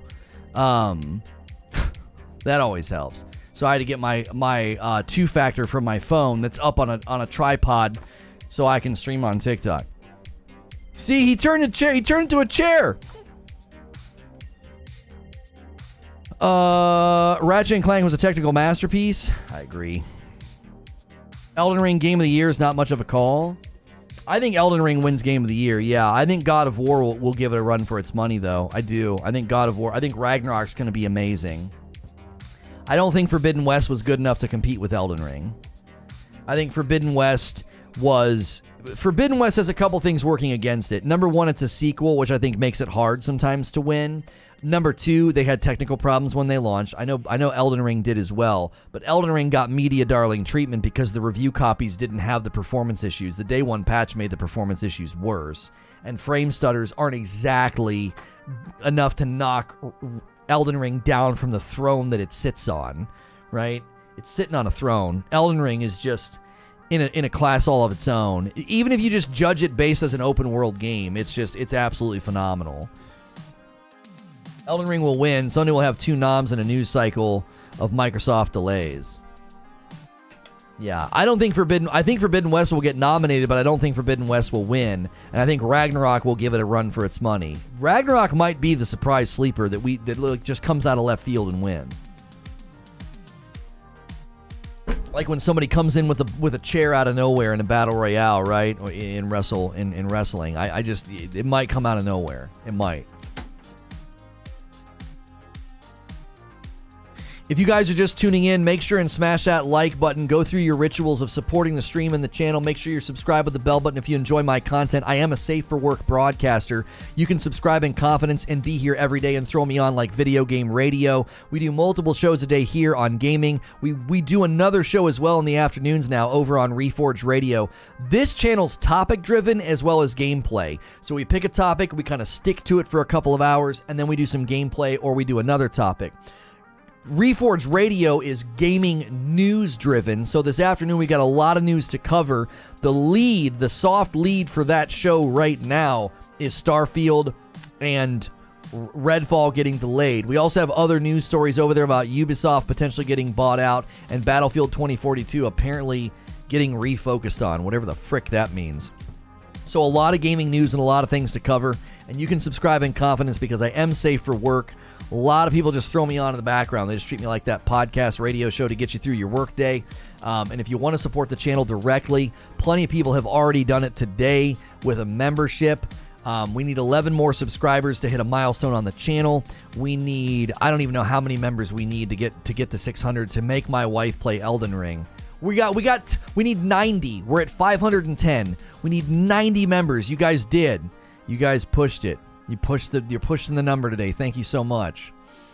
No jumping allowed, says Barrier. LOL. Thank you to the people that anything missing the old days covered Destiny. Barely play Destiny anymore. Rarely. Really hate what happened to you. Best of luck. I always wonder why people insist on bringing that up, but these shorts are getting. Overall, do you disagree? Agree or disagree that your life as a creator is close to ideal? No. I don't agree with that. It's not close to ideal. Ideal would be all the freaking features working. A better live streaming culture, a better live streaming interface, a better chat interface. Can you please just copy all the features that Purple has? That would be ideal. Do you think that when PS5 games become available for streaming that you will be able to stream, say, Ratchet & Clank Rift Apart from PS4 or a PC? That would be interesting. I think you will, according to the language of the blog post, you will be able to do that, yes. I assume if the channel changes bring some people back, you may get some more messages like that. It was on a short, Eugene. I think my shorts are getting put in people's feeds, and they're like, that's Lono. I think I say that. He's like, this guy looks like Lono. I was like, that's because I am? Oh, did YouTube just have a big flub? Oh my gosh, we are just hemorrhaging viewers. What is happening? We just lost like 70 people. Are we having blips? Let me check my bitrate and task manager. Nothing on my end. Nothing on my end. Jiminy Christmas. Do you know that the PS3 that hooked me and that you borrowed The Last of Us was a donation to my school club? Not fun fact. Somebody stole it not long after I left. Almost certainly an adult. That sucks. No blips, no blips. I didn't see a blip. What the frick is going on? Let's not forget Sony is in a contract with Microsoft to use their cloud gaming infrastructure. Yeah, I mean, the Azure, what is the Azure whatever? Complain about YouTube since I've been watching you. Every day a blip. Yeah, they're doing stuff. They're doing stuff. Basically, I have to mention it when it happens to let people know, because sometimes if there's one blip, there's a bunch of follow-up blips. So I have to tell people like just to refresh.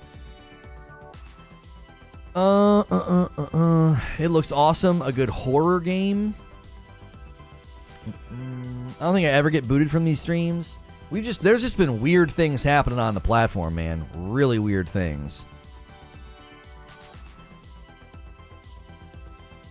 Once he left Overwatch team, they had to delay the game extra because of no vision. Oh, yeah. Papa Jeff, yep. Seems so many buyouts are happening because of the sickie. Well, it's a depressed market, so yes. So basically, what happened is it's a ripple effect from 2020. So 2020 causes a ripple effect of, lower ability to produce the product, not able to sell the product, not able to push products out, pushing out incomplete products, hurting profits, right? All that ripples from 2020, and so you end up with a depressed market. And so valuation of companies goes down, and then they're ripe for buyout. Never was booted from a stream, but redirect has had issues. Yeah. Redirecting to other channels is such a great feature. I really hope that I've got the tech team working on it. They're looking into why we suddenly can't do it after literally only getting to do it twice. Loss of devaluation leading to cheaper acquisition prices, allowing larger players to buy up. Yep. I thought we were all getting Resident Evil remakes, next-gen upgrades. What happened to that? I bet you it's still happening. It might just be slowed down. Who knows? I don't think they would stop doing it. It's been incredibly lucrative. I don't see why they wouldn't. Elden Ring made me remember why I love video games again. Was refreshing to play a game that wasn't copy-paste of the same open world. Elden Ring is genuinely just a great open world game. If you guys like Elden Ring, every Friday on this channel is From Friday. We'll be talking Elden Ring tomorrow, and then I'm going to continue my playthrough of Elden Ring. It's my second playthrough, doing a complete run-through with no summoning, nothing. Not a jellyfish, not an NPC, not a co-op player, nothing. So it's going to get more and more difficult as I go. We're getting ready to go to Volcano Manor, I think, tomorrow. Yeah, we know Starfield was delayed, Gamer Plays. We'll be covering it this afternoon on Reforge Radio. Right now, we've been asking people what they think of PS Plus, debating its value. I think one of the better things that came out of today was I was able to I think, this is obviously my opinion, I think I was able to definitively show that the claim that PS Plus is no good without the fact, people claiming that like it's no good without brand new first party AAA titles, means that the same could be said for much of the year on the Game Pass, because Game Pass, much of the year, you're primarily just banking on the other value points. And those other value points are, all of the games, a couple of games every month, the huge backlog. Like, Game Pass has way more value than just the first-party AAA titles. And so I said, I don't think you can use that as an indictment of PlayStation Plus. I just don't think so. Finally beat the final boss just now. Call me Elden Lord. There you go, man. I picked up Dark Souls 3 because of the recommendation. Really enjoying that throwback experience and sweating and sweating trying to find bonfires. You'll start to develop what I call a Dark Souls sixth sense, where you're like, there's a bonfire nearby, I know it, and you'll round the corner and you'll be like, I knew it. Could you quickly go over the different tiers of the new PlayStation Plus? We've read through it before. It's let's see, PlayStation blog, PS Plus. Where's that blog that they did? Here it is. All new PlayStation Plus launches in June with 700 plus games and more value than ever. Eugene's got that thing on Quick Draw. I already got it, but thank you. You got it on Quick Draw. Let's see here. Let me go to studio mode, and then where do we go for that? We go here, and we'll do cam border, green, and then we'll go cam box, and I'm going to go like this. And we come out of studio mode. Okay. So update, all new PlayStation Plus launches in June with 700 plus games and more value than ever. So let's comb through this to show you everything that you're going to get. So it's going to hit the Asian market May 23rd, Japan June 1st, America's June 13th, Europe June 22nd. Now, those are all targeting dates, so we may have to wait depending on what happens. So PlayStation Plus Essential provides the same benefits that PlayStation Plus members are getting today, such as 2 monthly downloadable games, exclusive discounts, cloud storage for saved games, online multiplayer access. There are no changes for existing PlayStation Plus members in this tier. So if you're already getting PlayStation Plus now, that you just get turned into this one. So when Mo says it's the same as it is now, just trials, it's trash, I'm going to read a bunch of things that show that he's being intellectually dishonest. We love you, Mo, but you're saying things that are false. PlayStation Plus Extra. So this one, you go up in price. So this is $100 a year, up from the $60 a year. So $60 a year for the bottom tier, or if you want to do it monthly, it's $10 a month. I think most people would do the yearly. So $60 a year. This is basically Xbox Live, right? $60 a year for Xbox Live. That's what this is. It's multiplayer access, and then they give you 2 monthly games. So that's Xbox Live. All right, PlayStation Plus Extra. So this goes up $5 a month if you're doing monthly, from 10 a month to 15, and up from the 60 a year to 100 a year. So for 100 a year, they add in a catalog of 400 of the most enjoyable PS4 and PS5 games, including blockbuster hits from our PlayStation Studios catalog and third-party partners. Games in the extra tier are downloadable for play. So you're going to go to like a marketplace of 400 some odd games, and they'll all be there. So this is like the next tier up. So it's PS Now and PS Plus combined with trials added.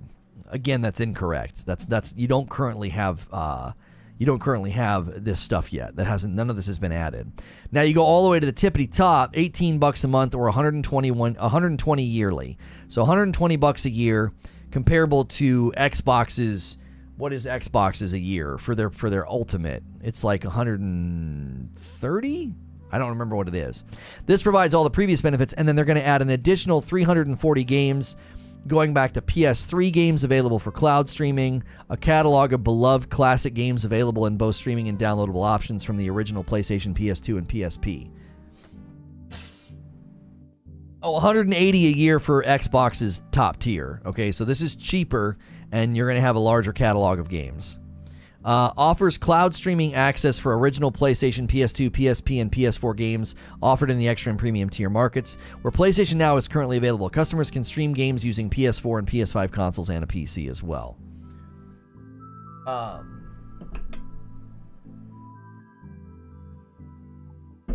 can't find a way to buy gear of Game Pass. All I see is month to month. Really? Now, this is what gets in everybody's craw. Time-limited game trials will also be offered in this tier so customers can try select games before they buy. Now, we have more information on this. This is not something that the developers have to do, but any game that is $35 or higher has to have a game trial within at least the first 3 months of their launch, and Sony will be the ones that create it. So they're creating an infrastructure and like a portal, essentially, that will enable you to download a game, play it for a limited amount of time with the option to buy. Now, many people push back on this and say, well, that should be free, arguing that an increased value and an entire infrastructure that Sony has to develop, arguing that should just be free, number one, is silly from a business standpoint, and number two, nobody is currently doing that. You don't even have an industry example of this. You can't go to Steam, you can't go to Microsoft, you can't go to Epic and say, hey, any game over $35, I want to be able to try it out for free. The only thing you can do that's slightly comparable would be going to Steam, and as long as you stay under 2 hours, you can get a refund. That is not a trial. That is you buying a product with the ability to return it if you don't enjoy it. So that's the only thing that's even close to comparable. Microsoft does not offer you free trials. Right now, if anybody does early access, a demo, a beta, an alpha, a tech test, that is completely up to the developer. Same in Steam. If somebody wants to do a demo or a beta or a tech test, that is up to the developer, and then they have to make that available, have to make that version of the game. It requires extra bandwidth. They basically have to ship a specific version of the game. Yeah, on Steam, it's 2 hours and within the first 14 days. That's correct. So like I said, the same as you get now with trials. No, none of this is available right now. Is it? Are the 700 some odd games available right now? I didn't think those were available until they launched this. So how is it the same? Isn't that just a time trial like they give in World of Warcraft and Final Fantasy before you decide whether or not to pay a monthly sub? Yeah, and that's something that the developer decided to do. That's up to the developer. Any game can do that. Nope, Lono. Yeah, so again, Mo, you're just saying things that aren't true. Currently, I cannot go and play 700 some odd old games, a backlog of games. There's not some 750 game library I have access to right now. So no, it's not the exact same thing with trials added in. We used to have free trials on select titles on the 360 and the PS3. Yeah, on select titles, just like there's select titles that do it in Steam. So again, if you try to be as objective as you possibly can, and you just purely look at the offering, who's playing old games?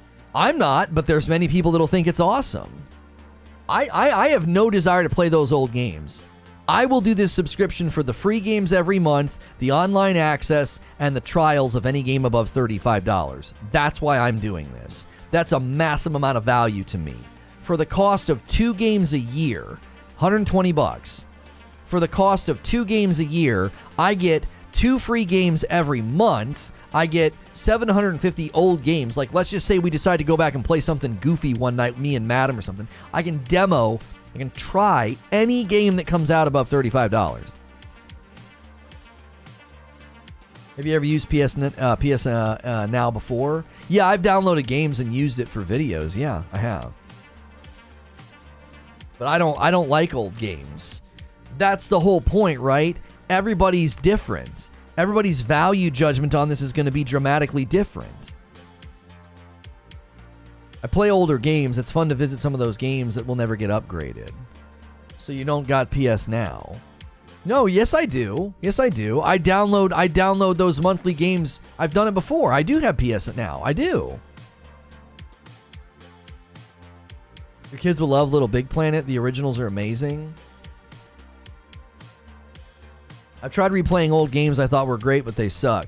Yo, Moneymaker pushing us a little bit closer to getting my wife to play Elden Ring. That's 9 new members for the day. 1 more new member will make it 10. Thank you so much. It's really encouraging to see a ton of new members, even though we didn't get into the member beta. I would love for YouTube to run a report and be like, why does this channel not have the beta? The dude's hitting milestones left and right. What the frick are we doing?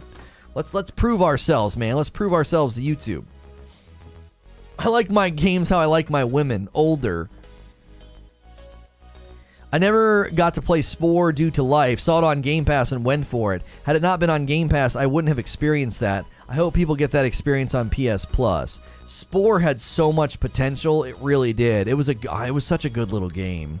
PS Now streaming just isn't that good compared to GeForce Now, Stadia, and Xbox streaming service. Now, to be fair, Vig, I have heard that. I've never sung the praises of the streaming service on Sony because I've heard it's not very good. Consistently heard that from people that are like, I love Sony, but this doesn't work very well. You've got PS Plus. What is PS Now current? No, I do not have PS Plus. I have PS Now. Wait. What's PS Now right now? What is PS Now currently offering? PS Now is a video game subscription service developed by Sony Interactive. The service offers cloud gaming for PlayStation 2, PlayStation 3, and PlayStation 4 games. It can be played on PlayStation 4 and 5 and Microsoft Windows computers. Oh, that's the streaming thing. That's the streaming thing. It's the on-demand PlayStation games. Okay. But hundreds of incredible games on demand. Get instant access to a huge collection of PS4, PS3, PS2, PS5, PS4, or Windows PC. Oh, okay. New editions every night. New adventures. But don't I have to pay for them? Blockbuster hits. How much is PSN Now currently? I thought you had to pay. I thought you had to own the games in order for PS Now to work. I thought I had this. Maybe I do. I just don't use it. Do you not have to... The library is about to double. Okay, so the library is going to get bigger. It's not that we don't have a current library for streaming. It's that the library is about to get bigger. I thought I had to buy these games, and PS Now was just the ability to stream them. PS Now is offering PS Plus in June. If you had PS Plus Now or PS Now Today, or PS Plus Size Now, Plus Now, Plus Plus Plus Now. Really? PS Now is the original sub streaming service. It's been around for like 10 years.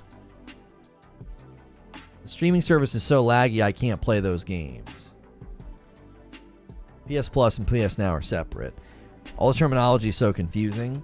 Well, yeah, they're just putting everything under the PS Plus umbrella, which I think is extremely helpful. You're either going to get Essential, Extra, or Premium. Everything's PS Plus. There's no more PS Now. I think that's helpful.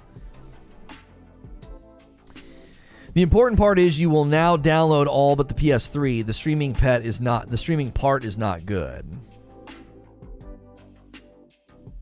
You can download your PS Now games to your PlayStation. When does all this happen? I'm double checking my auto renew dates. Their target date for the Americas was what, June 25th? June 13th, sorry. They're targeting June 13th for the Americas. That's a target date, so that might not happen. I wish some of the PS Now games were available as a smorgasbord purchase. I want to buy everything Infamous 2, but I don't have any interest in upgrading my subscription. Only reason I would get PS Plus is if Crisis Core on PSP comes to the service. Jim Ryan has released more Bethesda games than Phil Spencer. Stop. Stop it.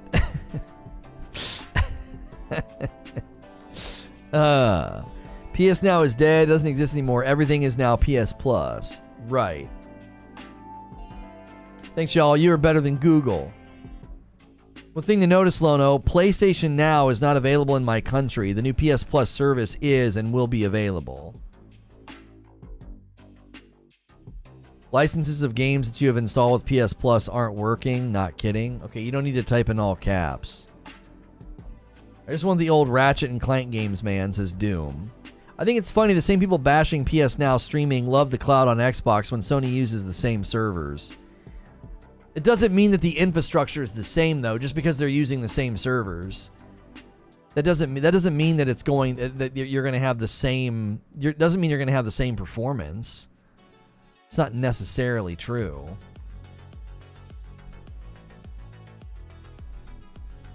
Creature says yes, they are working. I downloaded the second Sons. My kid didn't think the game was good back then. There's so many older games worth playing. Some very old games are clunky, I agree, but there are still tons that are still great to play in 2022. I just have a hard time mentally doing it. Like, when I look at the PlayStation Plus, I'm like, it's great that you're going to give me access to all those games. I probably won't touch any of them. Or very rarely. Very, very rarely touch any of them. Has anybody here played Dismantle? I was looking at it as a good co-op game for my wife and I for like a game night. It's called Dismantle. It's like a top-down survival, like little RPG game. It looked really good. The most fragile part of our modern digital life is authentication servers. If they go down, the rest of the servers become paperweights.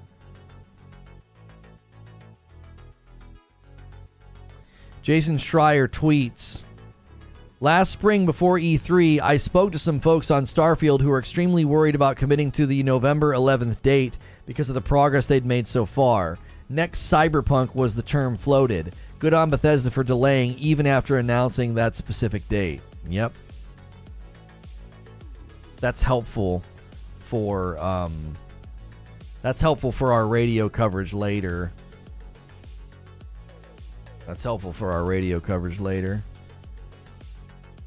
We are always going to be able to cover that kind of breaking news now over on Reforge Radio, so make sure you're subscribed to both channels. PS Now streaming was upgraded to 1080p and now has way less latency. The Dreamcast guy did a video doing a test on it on the rework streaming. How recently did they do that? My wife did not like the Ascent. She can't do twin stick shooters, like it messes with her head. Do the people saying Game Pass is better, do they think that Sony's plan is to convert Game Pass users, or is it to offer their base something? Fonzo, that's just such a good question. I've been trying to say that in so many different ways, that like Sony doesn't need to compete with Xbox. They have so many people in their consumer funnel. They just need to offer their consumer funnel something awesome, and they'll make a ton of money on it. That means Xbox did care about the quality, and they pushed the game back because of quality. Why are you giving Xbox credit for something Bethesda did? Xbox has nothing to do with it. Microsoft's worst enemy is Microsoft. I feel they pushed Halo to launch, and now 343 are playing catch-up big time. I hope Starfield is given the time that it needs. I want Starfield to be amazing. And when I watched a couple of their videos, and I listened to the way they were talking about the game, I kept telling people, and that game ain't coming out this year. If you want Game Pass on Sony, Sony doesn't want you as a customer. Yeah, right? I agree that's the point. I just think Sony will have as many customers. I just think Sony will not have as many converts to higher tiers as they think. Okay. I don't think it matters. I don't think it matters. They own Bethesda. Phil Spencer's at Bethesda right now. Okay, whatever. Phil Spencer and Xbox are the reason that it got delayed. Good for them. Yay for Microsoft. Let's throw green confetti in the air. Who gives a frick? I haven't played Halo Season 2. Is it any good? Not much better than it was last season, to be fair. Maybe arguably worse after some of the changes that they made. Starfield's a passion project, but will launch with bugs. Cyberpunk and not Cyberpunk and not Halo for sure. I played Dismantle, and it's not bad, says Murph Dog. It's a nice isometric crafting zombie game. A little confusing in the beginning, but it picks up. It's also better with more than one person. They already have over double. No way a high percentage don't move up for the 700 games. That's what I'm thinking, Hilly. It's such an immediate value double. You double the library. Oh, and demo any game, trial any game that comes out. Bethesda is Xbox. No, I know. Yeah, I know. Yeah. Yeah. Like when developers do something really, really good on Sony and on PlayStation, I don't talk about Sony or PlayStation. I talk about the developer. I talked about Housemarque. And how brave and ambitious and innovative and creative they were with Returnal. Not once did I talk about Sony or PlayStation. Why? Because it's silly. I talked about Housemarque. I talked about, when I was playing through Forbidden West and Zero Dawn, I was talking about, Guerrilla. And whenever we talk about God of War, we talk about Sony Santa Monica. We talk about the decisions that they're making. I don't talk about Sony. I don't talk about PlayStation because it's silly. It's absolute silliness. Now, if you want to talk about the economic reality, sure, I'll talk about Sony and the virtuous circle and them reinvesting in the companies and the companies growing and their commentary today about the PlayStation Plus news that they're doubling down and AAA titles will not be on the subscription service because they'd have to shrink the budgets. Then I'll talk about Sony because it's relevant to the news. But when Starfield gets delayed, it says a lot about the way that you approach these subjects when you're going to be like, oh yeah, good on Xbox. Good job, Xbox. Good job, Microsoft and Phil. What the frick? It has so little to do with them. Let me ask you something. Do I get to lay Halo at the feet of Phil Spencer and Xbox then? Whose fault is the disaster of Halo Infinite? Whose fault that the battle rifle's jamming? Come on, Xbox. Come on, Phil. Why is my battle rifle jamming, Phil? Why'd you get rid of these jumps and these speed slides, Phil Spencer? No one's doing that. Everyone's going at 343. Why? Because it's on them. It's on 343. It has nothing to do with Microsoft. It has nothing to do with Phil Spencer. So cut it out. It's exhausting. Microsoft and Phil Spencer has nothing to do with this thing getting delayed. It's exhausting. Ultimately, it is Xbox. It's so dumb, though. Go tweet at Phil and Xbox the next time there's a problem in Halo. It doesn't make any sense. It makes you look silly. I can't take it seriously anymore. It's ludicrous. It's a ludicrous way to approach these discussions. Jiminy Christmas. It's like I'm playing cards with my brother's kids or something. My gosh. I'm blaming Bob. Yeah, frick Bob. Whoever he is.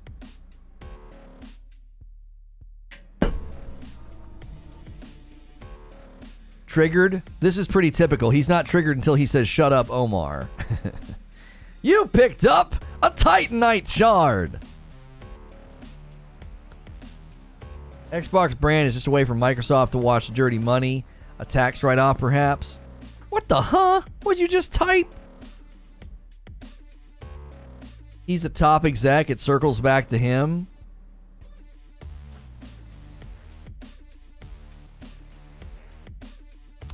So,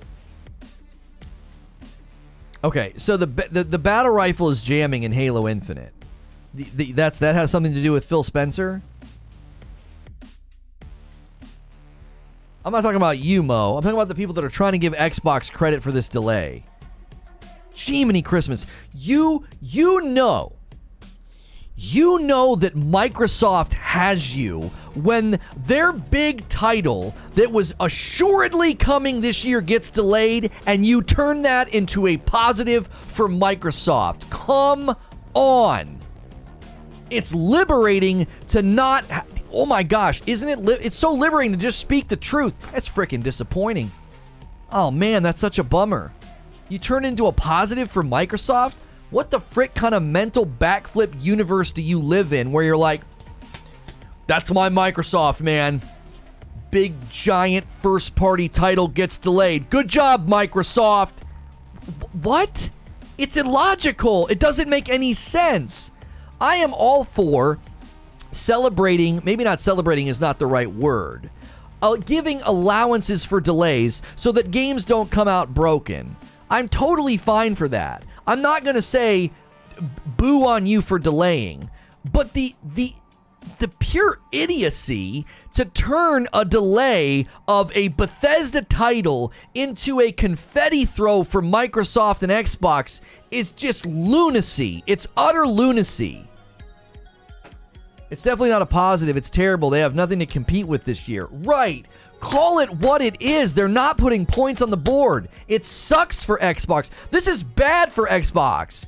You know what I'm saying? You don't get to celebrate Xbox. They got to be irritated as frick. Buddy, we're throwing money at these companies, and what do we have to show for it? What do we have to show for it? That wasn't my point. What was your point? You said good on Xbox. For what? They've got nothing to do with it.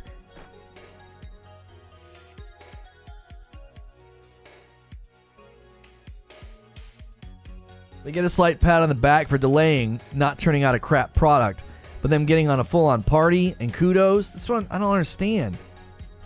I blame everyone involved. 343, Halo, Phil, and Microsoft. Their name is on it. I just think you're far better off going at the devs. You're far better off going at the devs. Go to the devs and say, 343, what the frick did you do? Don't go at Phil. It had nothing to do with Phil.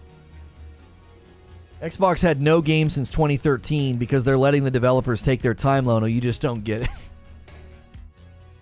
I mean, to their credit, they had Forza and Halo. But you don't really want to trot out Halo, though, I don't think. You don't get points for cleaning up the mess you made. Right. This is the cycle we've been hearing. The wait is over. Microsoft games are here. They're coming. Starfield baby confirmed. No way it gets delayed, and now it's good on them for delaying. Right. You should feel almost betrayed as a Microsoft Xbox fanboy. You should feel betrayed. You've been going out and celebrating and looking forward and trotting out the messaging and supporting them and being like, yeah man, Starfield, blah blah blah, and then they go, oh yeah, that hard date, yeah, sorry, no. You should feel utterly betrayed. Stop defending them. I'm not saying turn around and bash them. I'm just saying call it what it is. Microsoft is down in the inning right now. It's a baseball game, and we're 6th or 7th inning, and they're not getting any points. They're not getting any runs on the board. Sorry, baseball aficionados. They're not putting any runs on the board. That's a bit much, no? It's a video game at the end of the day. Betrayed? It's not a bit much. Have you seen these people in chat, Fuzzy? Have you ever been here in the past when we've talked about this? Oh my gosh. They should feel betrayed. They took the messaging, they took the assurances, they went out into the public and were singing the praises of Xbox, having virtually no big titles. And then the big title that was supposed to land the plane, well, here it is. Here's the new era of Xbox. I just made a video saying that Starfield is the next Microsoft flagship. But yeah, they should feel betrayed because they're going out there and they're going full bore, full in, the deep end. I just drank my dark roast too fast. My stomach's a little queasy and I'm vibrating through the floor. That's the crack. That's not the Coke. Not the Coke? Not the coffee. It's the crack. It's not the Coke. Don't blame the Coke. It's crack. I'm cool with Microsoft shutting this down. The traditional games model they can't handle. I was happy to see them finally invest a bunch of money in gaming, but maybe this is all a mistake. I just think they're playing the long game, Doom. Not betrayed, disappointed. I think they're playing the long game. I do. They're playing the long game. They know that these Bethesda properties will pay off. They do.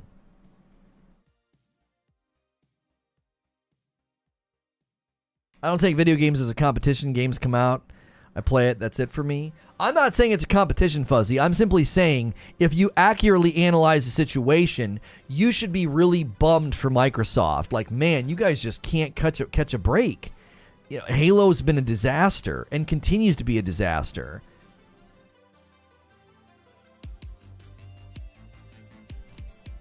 You think the next Doom game will come to the PlayStation platforms? Oh, yeah, I don't know.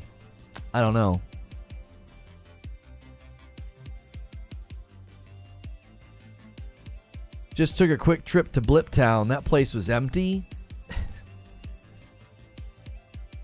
Do we even know what Starfield even is? I don't know what the game is. What genre? It's space RPG. They've actually talked about that. It's going to harken back to old school RPGs. Like Oblivion. They've actually talked about that quite a bit. We're here to discuss, praise, criticize the hobby we love, and we frequently see one side only praising. Why does no one ever cheer for Nintendo? I cheer for Nintendo periodically. I don't like covering Nintendo because they're I don't like covering Nintendo. They treat their live streams I don't like covering Nintendo. I love their content, but I don't like the way they treat creators, and I don't like the way they treat the industry. The streaming YouTube industry. I don't like covering their games for that reason. I don't like playing their games, covering their games. Yeah. It's I don't like getting in their corner because they're not in mine at all.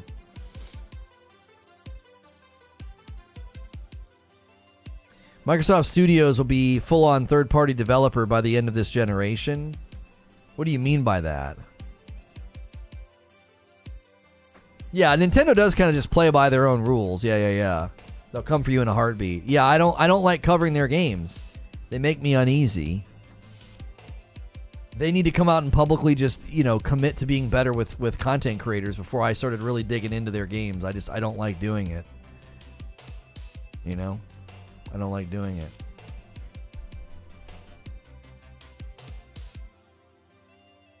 I don't buy Nintendo products. I just don't like that company anymore. Switch is about to beat the sales of the PS4. Switch is an amazing piece of equipment. What happens now that stocks are crashing? What do you mean? What stocks? Who's on a downturn today? Everybody? The best move so far from Microsoft gaming-wise was to buy Minecraft. They're hoping Bethesda and Activision do the same. Their first-party games are behind Sony. Yeah, I'm dead serious when I say this. I still think Microsoft is a sleeping giant. I really, really do. I think Microsoft is a sleeping giant. I think their moves, their buyouts, their infrastructure, their vision for their ecosystem and their subscription model, I'm telling you, they're a sleeping giant. It's just going to take a long time to climb out of the water. Like when Godzilla slowly comes up out of the water, I really, really do. I do think that they have a lot going for them. It's just going to take a really, really, really long time. This idea, that's why I'm always pushing back on the people that are like, Sony's got to do this and Sony's got to do that to compete. I'm like, I don't know what in the frick game you're watching. I don't know what horse race you're watching, but Sony's out in front, man. They can just keep doing what they're doing and maintain their stride, and they're going to make bundles of cash. Microsoft can 100% come surging up and be a competitor. But right now, that's just not the case. I think they're making really, really intelligent moves. They're thinking 10 years down the road, which will be significantly good for them. But so is Sony. Sony's thinking 10 years down the road as well. $300 million invested in these developers. Why? Because they looked at the pattern. Since 2017 to 2022, they've invested 17% more in their developers. They've seen a 19% rise in sales. It's just lock and step. Looks like calling in to yell at Eugene's back on the menu, says Zubair. I think at 23 years, they're hibernating. They may be dead. Microsoft is definitely playing the long game, in my opinion. Could be 10 years, but eventually Microsoft's going to be king. Sony fanboy here. I don't think they'll be ever in the position to be king. I don't think they'll ever be in the position to be king. But I think they'll be significantly larger than they are now. And they'll have a lot to bring to the table. They'll have a lot to bring to the table. They'll be able to approach any developer and be like, look at the size of our ecosystem. It's very lucrative to be on our ecosystem. As a lover of Western RPGs, RTS games, and turn-based FPSs and racing games, Sony doesn't care to do. Well, I would give it time, Doom. They're going to launch all those live service games. I wouldn't be surprised if a couple of those ones you listed end up being in there. A couple of those game types.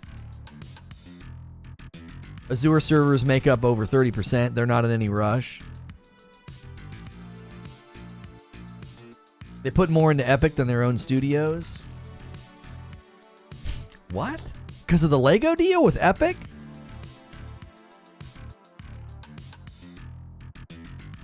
Is Hellblade worth playing right now, Lono? I think I remember you saying it was good, but I've heard the gameplay is boring. Did you say to me? What the fuck did you just say to me about Hellblade?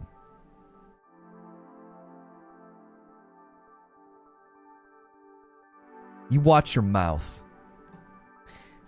Hellblade's always worth playing. Hellblade is one of the greatest games ever created.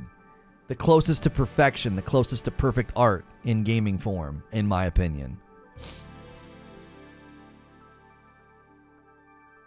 Uh-oh, hand's about to be thrown. Yo, what's good, Naruto fan? Stocks, what's good, mama? Heavy Metal Mama over there on TikTok. Uncle Brada says, here we go.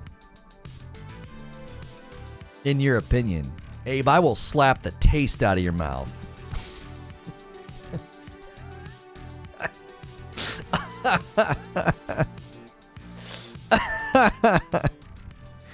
Hellblade is seriously, Hellblade is one of the greatest games ever made.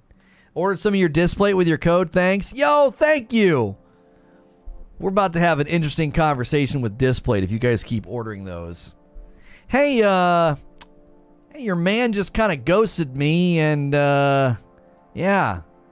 Well, you want to send me any new Displates, so I did it myself. You mind responding to my emails now? You mind responding to my emails now?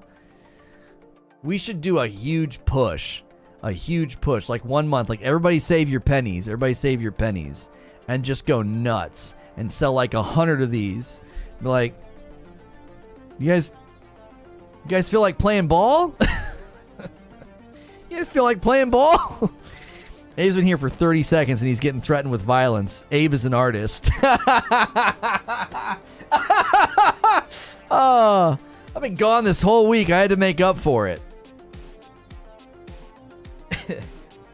Abe knows how to do it. I ain't heard nobody say slap the taste out of your mouth since my past mom gave me a whooping.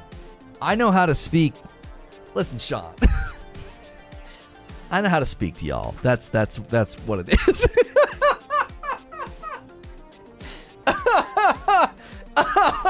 What do you mean, y'all? Oh, golly. Please.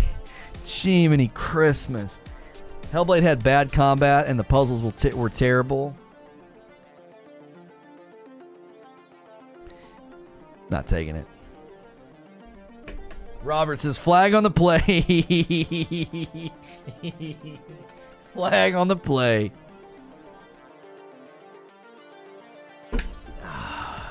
Yeah, I'm not taking the bait. Had bad combat and the puzzles were terrible. That's some down-home Southern threatening right there.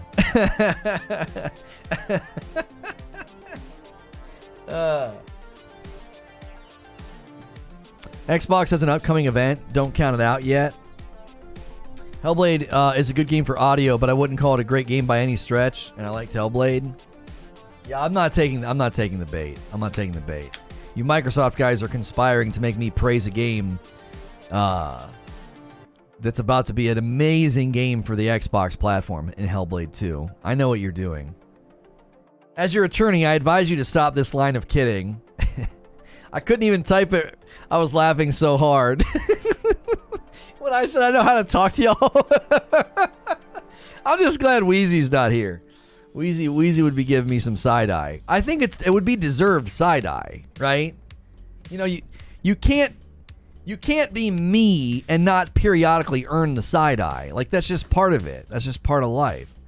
I'm a fan of, I'm going to slap you until my hand hurts and then slap you for making my hand hurt. Hellblade 2's 2023 earliest. I think holiday next year for Hellblade 2. Holiday 2023. Yeah. And then it might even get bumped to spring 2024. That Unreal Engine 5, we might see.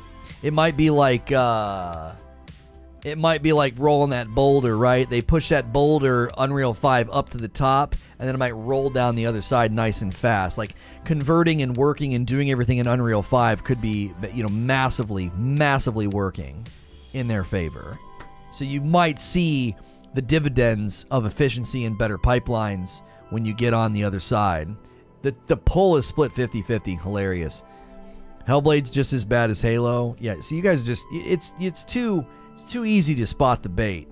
It's too easy to spot the bait. Yeah, no Starfield, no Redfall, no Breath of the Wild 2. It's Sony's year. Mm-hmm. Yep. Sony just getting a kick back, baby. They're just getting a kick back.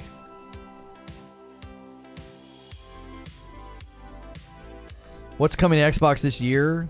Scorn? Might have to cancel Game Pass after Hellblade.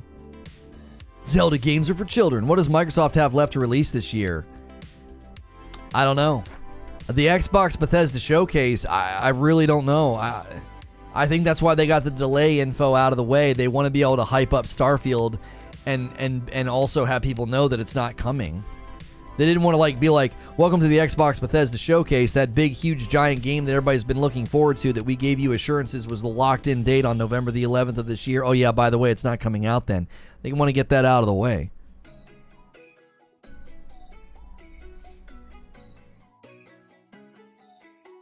That was a go-to threat for my mom and my grandparents' generations. That's what we got all the time. Don't talk back or I'm going to slap the taste out your mouth, son. Those were the days. Yeah. Smack the taste. I'll slap the taste out your mouth.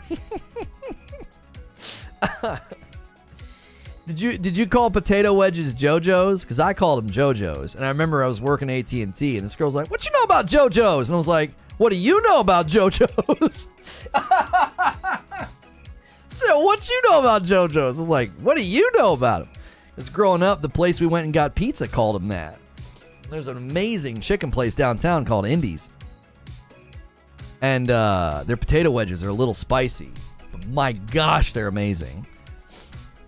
Who the blank says JoJo's? See, guys, there you go. There's one of them. JoJo's. My wife was like, what is that when I called it that? We call them JoJo's. Yeah, our pizza place called them that. Your Babylon's Fall video had me rolling. There was one person. There was one person. Eugene says, Jeff, I'm usually with you, but you're wrong on Hellblade. Yeah, we'll talk about the Starfield delay this afternoon on Reforge Radio, Joel.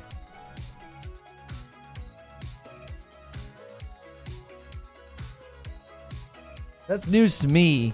I'm straight from Africa, Spear Black. Not down. Oh, you never heard JoJo's. I don't think Hellblade is a 70 rated game, but it's certainly not on the level of the best games. That's all I'm saying.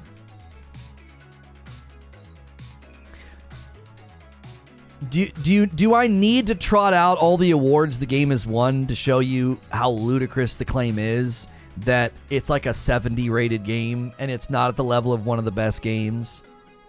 Do I really need to do that? Do we really need to trot out the copious amounts of awards that game has won? Really? Do I need to do that?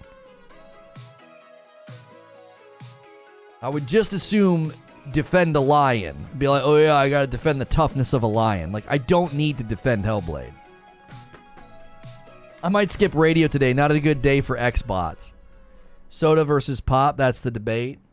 I don't like that debate because it was originally called soda pop. So everybody's just picking a word and using it. I called it pop growing up. Now I call it soda. You want to pop?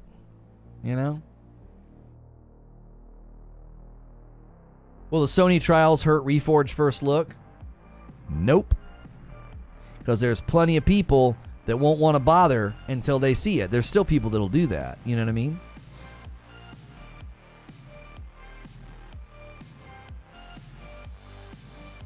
You're saying it's not a 70 rated game. But then you said it wasn't one of the best games. Hellblade. I don't think Hellblade is a 70 rated game, but it's certainly not on the level of the best games. That's all I'm saying. Oh, so you're saying it's not as low as 70, but it's not as high as a 90 something. You're saying it's somewhere in the middle.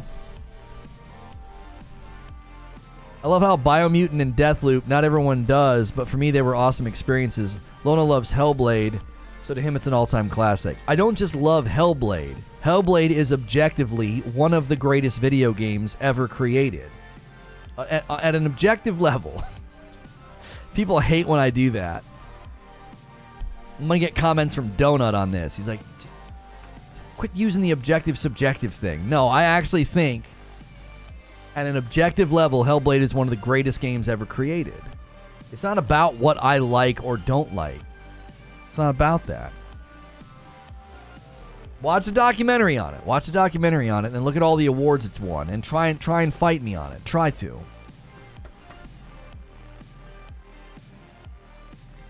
Growing up between East Coast and Midwest and the Deep South, I had to code switch all the time. Always got in trouble with soda versus pop. Soda, pop, drank. Which, red drink. You got to decide which family reunion are you at, What are you going to say?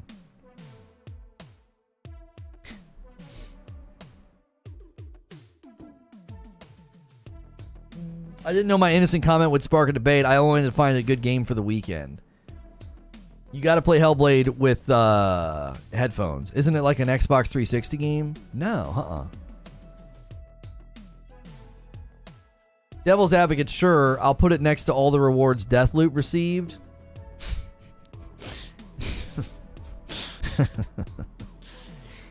If we could go back in time and stop the purchase from Microsoft so that Deathloop wasn't a Microsoft property, it wouldn't have gotten the media darling treatment. Changed my mind. No way. Deathloop got media darling treatment because it's Microsoft, and all Microsoft properties got treated exceptionally well. Look at the dadgum treatment that Halo Infinite got.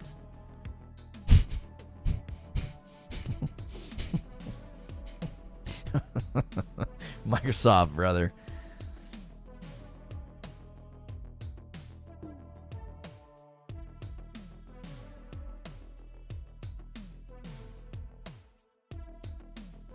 Oh, and by the way, most of Deathloop's awards were just nominations. Let's just be clear about that. Most of Deathloop's awards were just nominations. Hellblade has actually won virtually every category it's ever been in. So, again. Well, that was because of the black main character. I think it got media darling treatment for that as well, Abe. I do. It landed in a drought. I think people were scared to criticize it because everyone was throwing cultural confetti in the air because of having, a black lead antagonist and protagonist, and it landed in a drought. It got overly praised because of the drought and the cultural significance. Oh, and Microsoft seemingly gets their titles to be treated way better than everybody else for nobody knows why.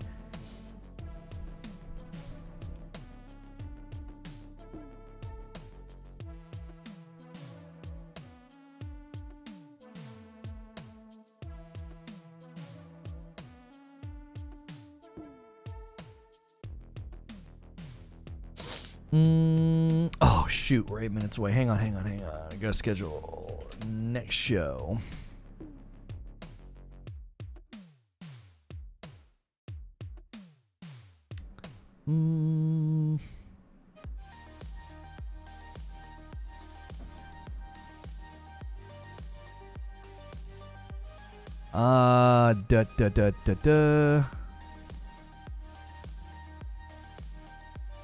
Schedule stream, create new, do that.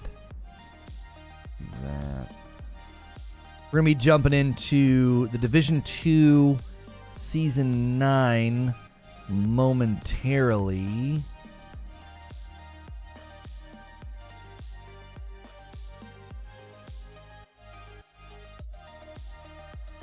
It's gameplay. We got some things out of the way yesterday, like creating a character and starting some of the New York stuff.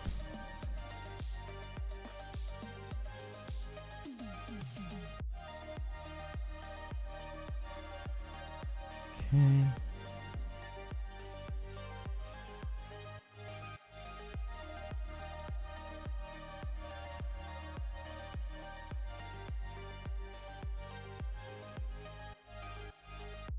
You don't have any redirect privileges. Me. Okay.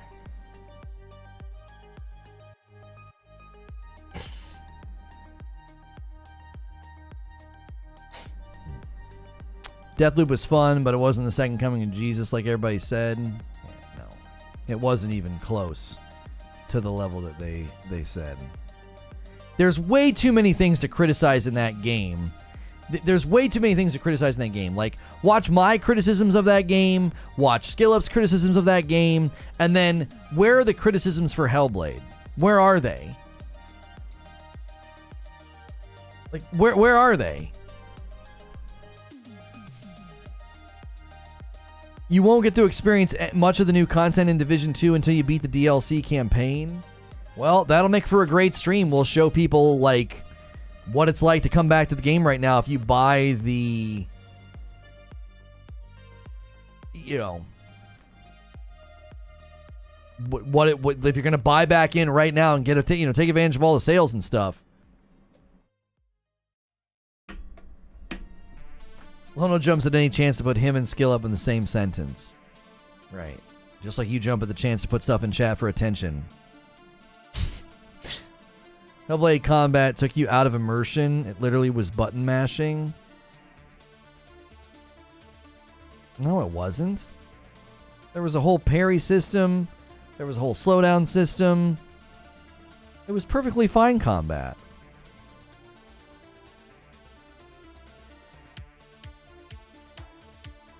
Criticism of Hellblade is that it didn't take a lot of time to flesh out Valravn's area. Would have loved to have seen it explored more. Yeah, but it was a small game. Like, I arguing about length. Anything SkillUp says is null and void. Anytime anybody calls him SkillUp, your opinion's null and void to me. It was a small game. It wasn't intended to be some big giant game. You know what I'm saying? Can I not play Hellblade on PS5? No. You gotta go PC or Xbox for it.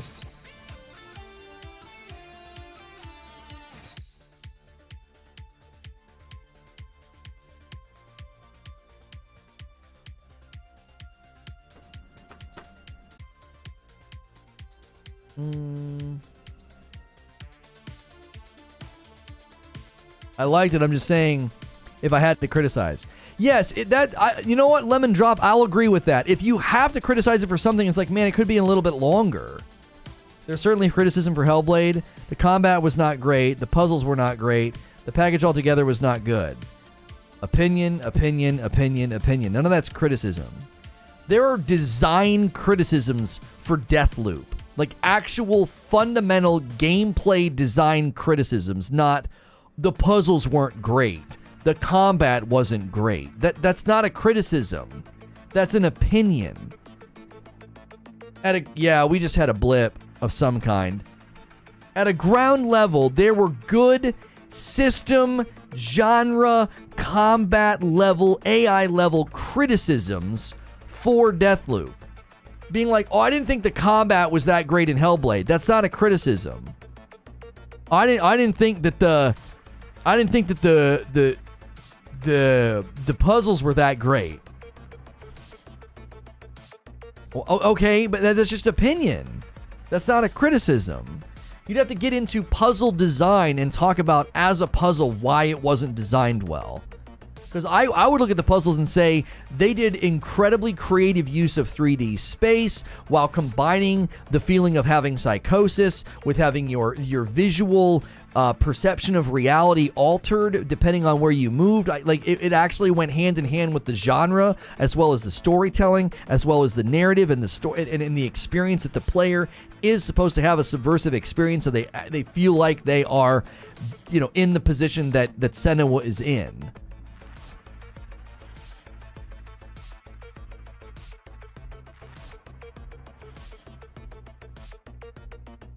Hellblade walking simulator.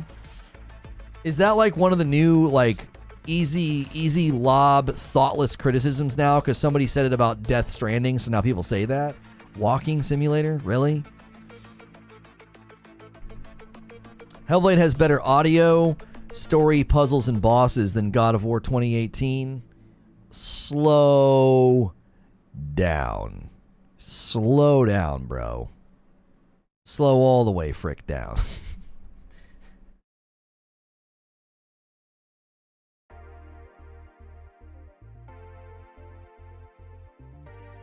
You gotta slow down, dude. Hellblade was amazing, but God of War 2018 was, I don't think, outdone by Hellblade. They're just very, very different games.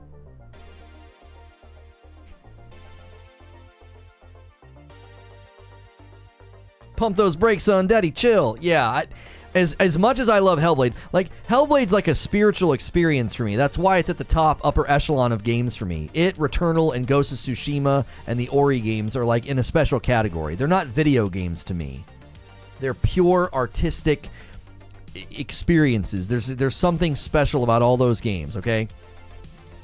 But I don't think objectively, if I looked at the games, their quality, their length, what they offer from audio design, combat design, story, music, original score, God of War 2018 is just an absolute frickin' powerhouse of a game.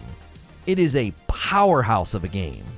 You cannot put Hellblade up against it and be like, oh, it's puzzles and combat and everything was better. It's like, oh, I don't know. Hellblade's in a special category and did something spectacular. I wasn't kidding. You actually think that? You recommend the Ori games as well? Oh my gosh, yes. Please play them in order.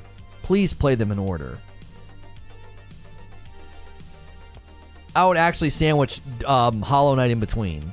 Play the first Ori, then play Hollow Knight, then play the second Ori. Do them in that order. Some people might not understand why I'm saying that, but there's a method to that madness. I think that would be a very, very, very good, if you're in the mood for Metroidvanias with great art and beautiful environments, I would do that.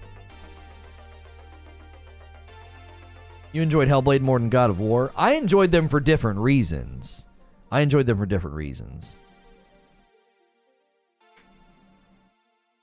Yeah, Sundered. I would wait on Sundered after that, though. You might get a little burned out. I tried doing that once. I went Ori, Sundered, and I was like, ugh, I can't do another Metroidvania right now. Hollow Knight in the same universe or just spiritually speaking? Just spiritually speaking, not in the same universe. No, they're not even the same developers. there are things that the second Ori does, right?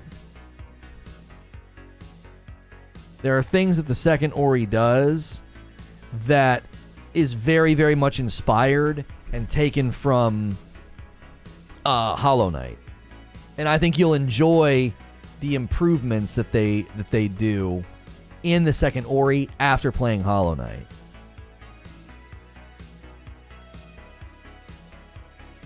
Yeah, I'll be playing Division 2 today, Marvel, yes. Death Stranding's my third favorite gaming experience. It was magical for me. I wish I had time to play it because I actually wanted to go the distance with it, but we just couldn't get the support for it. Nobody was interested. It's just too slow as a gaming experience. Combat design in Hellblade was one note. There's no dynamics to the combat. Every fight's exactly the same. The puzzle design is simplistic spatial design that doesn't require much thought.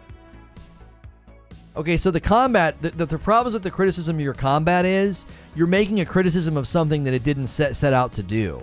It just didn't set out to do that. That would be like saying the combat in Ori and the Blind Forest is one note. It's a Metroidvania. It didn't set out to have super dynamic combat. So you're criticizing against an expectation that the game didn't set, which makes it an unfair criticism. You can't go to a game that doesn't set itself out to be a combat simulator game that's supposed to have like super deep dynamic combat. Like, oh, it doesn't have deep dynamic combat. Well, yeah, sure. That's not what it set out to do.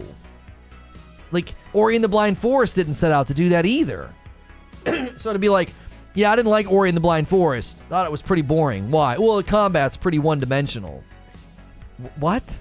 It's not meant to have a deep combat system. Now, the combat gets better in the second Ori because they add a lot of depth to it, but it still isn't that incredible. It's better. Yeah, the RPG mechanics in Mortal Kombat are crap. Yeah, Ori's the worst first-person shooter I've ever tried. Yeah, it's not a Souls game, exactly. Now, as far as your criticism of the puzzles, the puzzle design is simplistic. Oh, and you said every fight's exactly the same. Also completely and utterly false. Not true at all. With respect to the various boss fights, the various different enemies, and how you approach them, they're not all the same. The ads that show up, sure. Now, the puzzle design is simplistic spatial design that doesn't require much thought. Again, it's not set out to be a puzzle-driven game. The puzzles are an aspect. They're a sprinkling.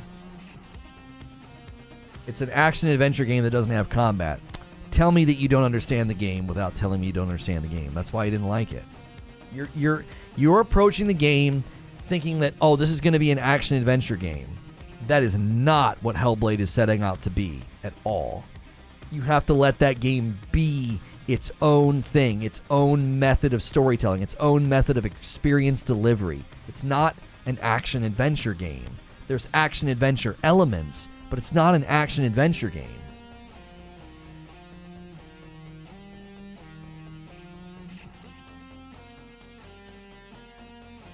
It's supposed to give you a sense of mental health issues. You are meant to experience psychosis in that game, yes. It's not an... They did spatial audio recordings and studied psychosis with actual psychologists. That game is not meant to be a puzzle-solving action-adventure game. That's like I said at the beginning of this. You're judging it against a backdrop that it never set out to be. That'd be like watching Transformers and being like, there just wasn't enough drama and romance. Huh? Well, there's a relationship and there's some serious actors in the movie. There's some award-winning actors in the movie. I don't understand. It wasn't a very good romance. Wasn't a lot enough drama. But it's not. That's not what it's setting out to be. It's not a horror game either. No. The puzzles are built around her broken reality. It's meant to show you that she doesn't see reality. The puzzles are her trying to see what's real.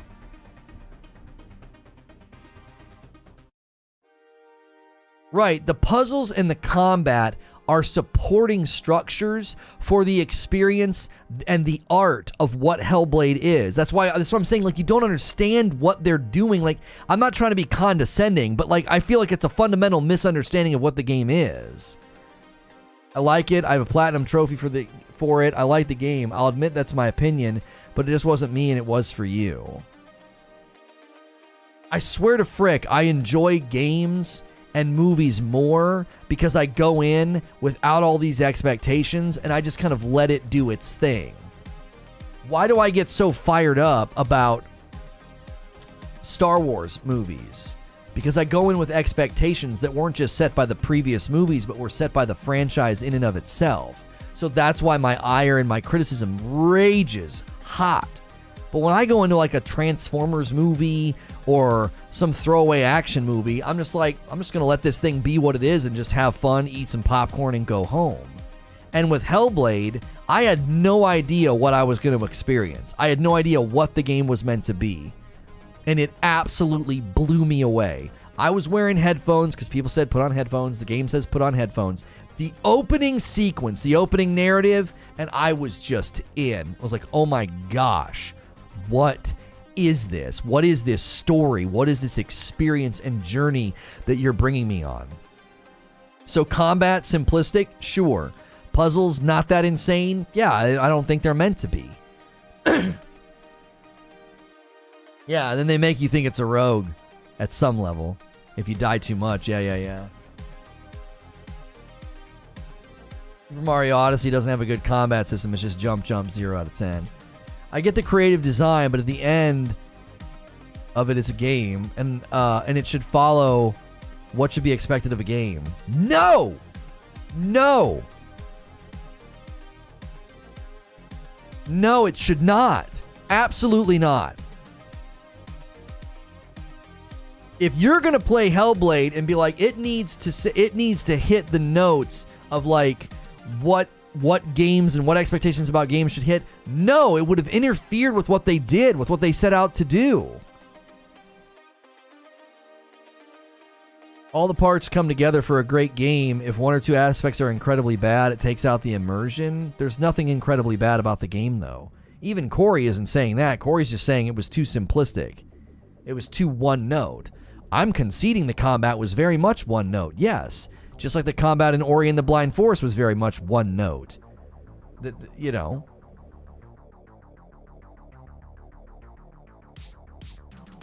Hellblade's not supposed to be hack and slash or combat gamer. Yeah, the reason, I'm telling you, that's why Hellblade is so fantastic. It does not set out to do any of those things. It doesn't. It sets out to give you an experience like none other.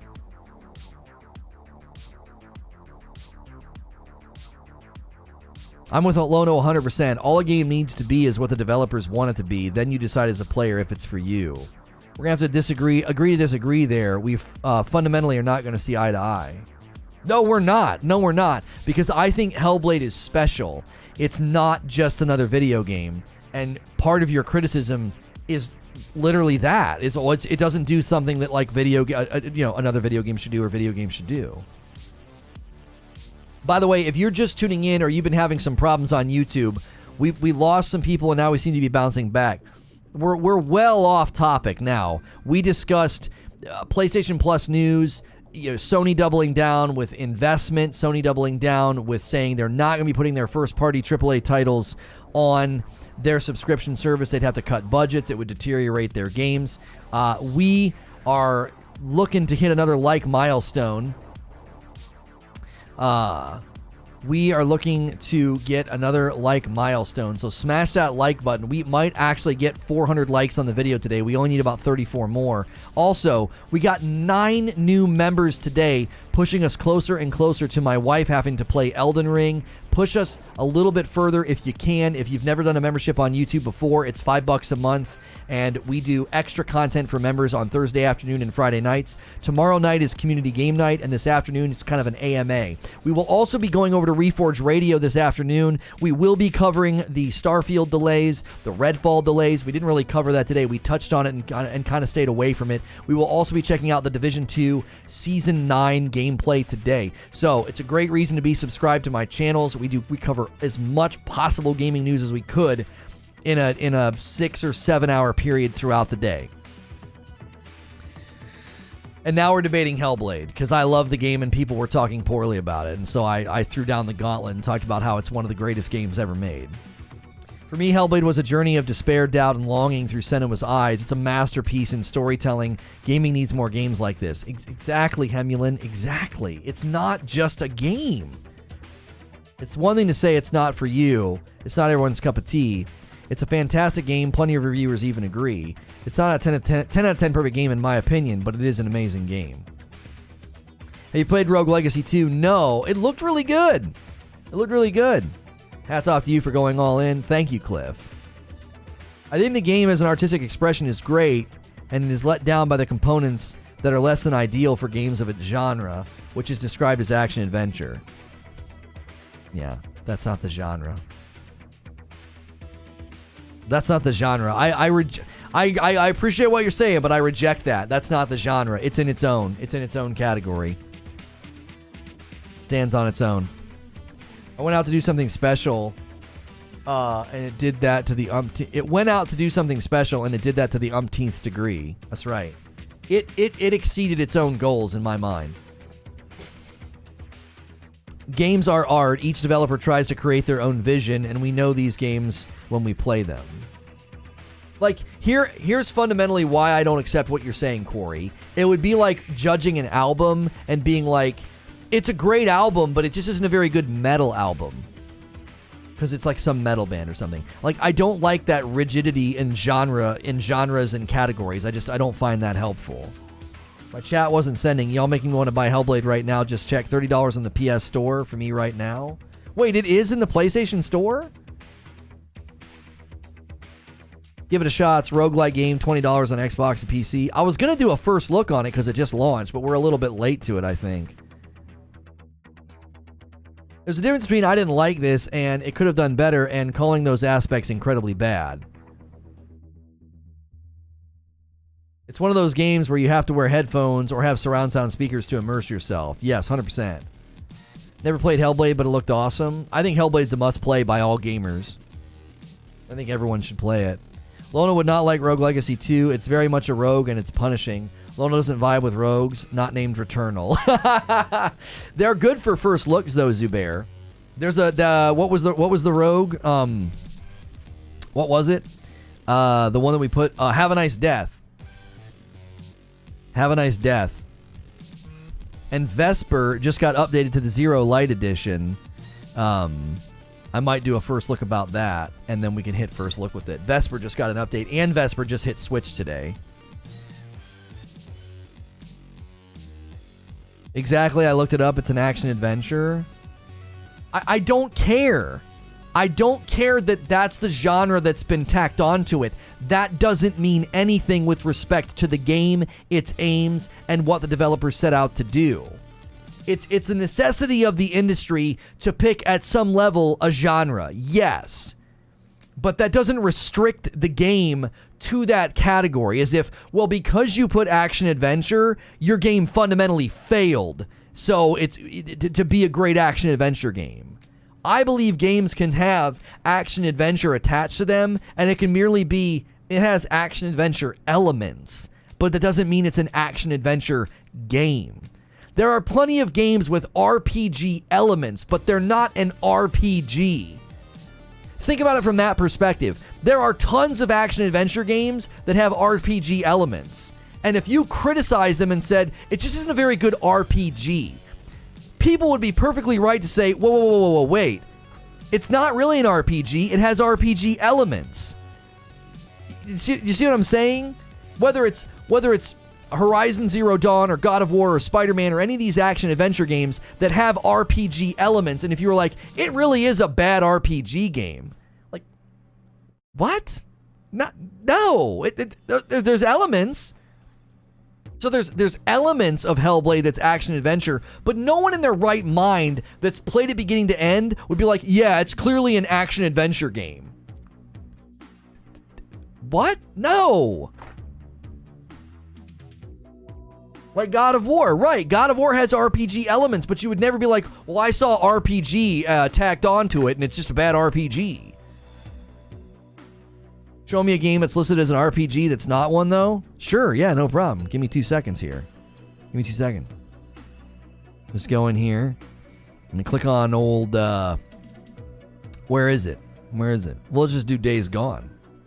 Go to the store page of Days Gone. Tell it how old I am. It's age limitation.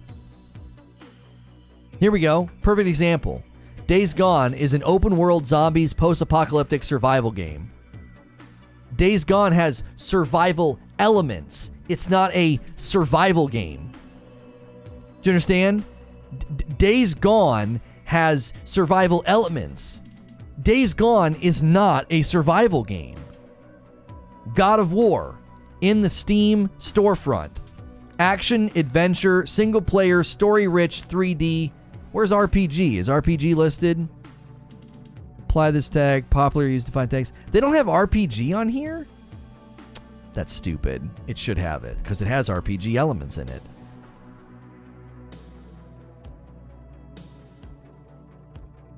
There's plenty of games that do this. Just let me find one. I thought God of War would have done it. I thought God of War would have done that. They would have had that on there. They would have had RPG listed as a quality. What's that? Oh, my clip bars. Nice. Let's see if Horizon does it. Let's see if Horizon does it. Horizon. Here we go. I win. Horizon Zero Dawn. Open world, adventure, female protagonist, RPG.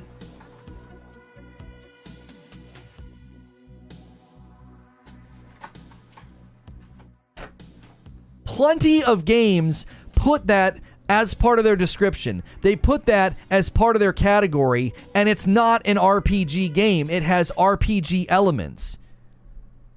You're saying something that you know is false. You know deep down, plenty of games come out, and they're like, oh, it's an action-adventure RPG. And they're like, well, the RPG elements are pretty weak. It's more of an action-adventure game. Has some RPG with dialogue options, though, right? Yeah, like, but again, if you played Horizon Zero Dawn because you saw RPG in the description and you're role-playing as her,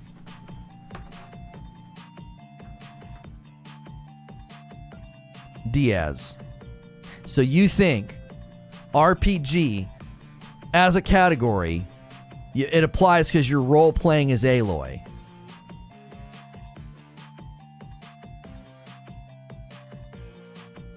So is...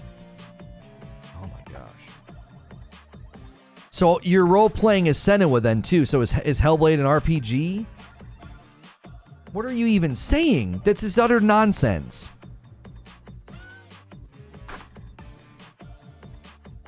Can it be a real RPG without classes? The crux... Yeah, every game's an RPG then when you're playing as a character. The crux of my argument is this. There are plenty of games that say, hey, we're an action-adventure RPG game. And you know when you go play it, it's going to have RPG elements. It's not an RPG.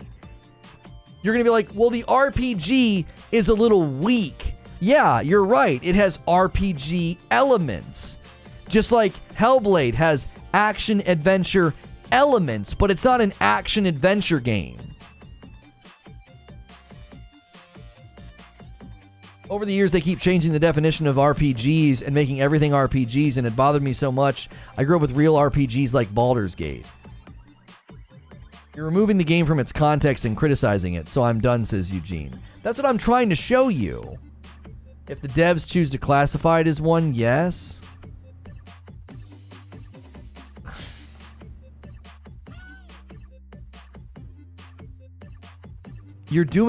What you're doing is just disingenuous. You're looking at a game. You're looking at a game and saying that, listen, they said the word action adventure, so I'm calling it an action adventure game. They're not saying what you're saying. See what I'm saying? You see what I'm trying to communicate? You're saying something that the developers aren't saying. Nobody from Ninja, what's the name? Ninja. Oh my gosh. It's Hellblade is Ninja. Oh my word. Nobody from that studio is going to say that, oh, no, yeah, it's an action-adventure game. They would never say that about their game. Ninja Theory, thank you. No one from Ninja Theory would say that. They'd be like, is it an action-adventure game? They'd be like, well, it has action-adventure elements, but it's not, I wouldn't describe it as an action-adventure game. I don't know.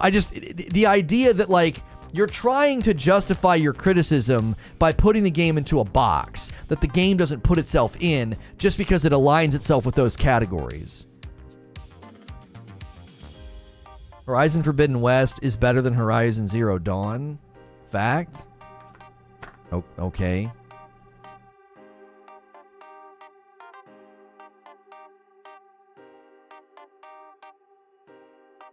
I'm not going to have this discussion. It's completely disingenuous. The Witcher 3 is an open-world action-adventure RPG. What's the difference between that and Horizon Forbidden West? Let me try to show you what you're doing, Corey. It's not disingenuous, and I'm not being pedantic. If you approached Horizon Forbidden West and said, it's not a very good RPG, I would say it's not setting out to be an RPG. It's an action-adventure RPG, which means it borrows elements from those games, and it's its own thing. So to say Hellblade is a bad game based on the fact that it describes itself as action-adventure, it's not a good action-adventure game. And it's like, it has action-adventure elements. You see what I mean? You're putting the game in a category and then judging it based on that category.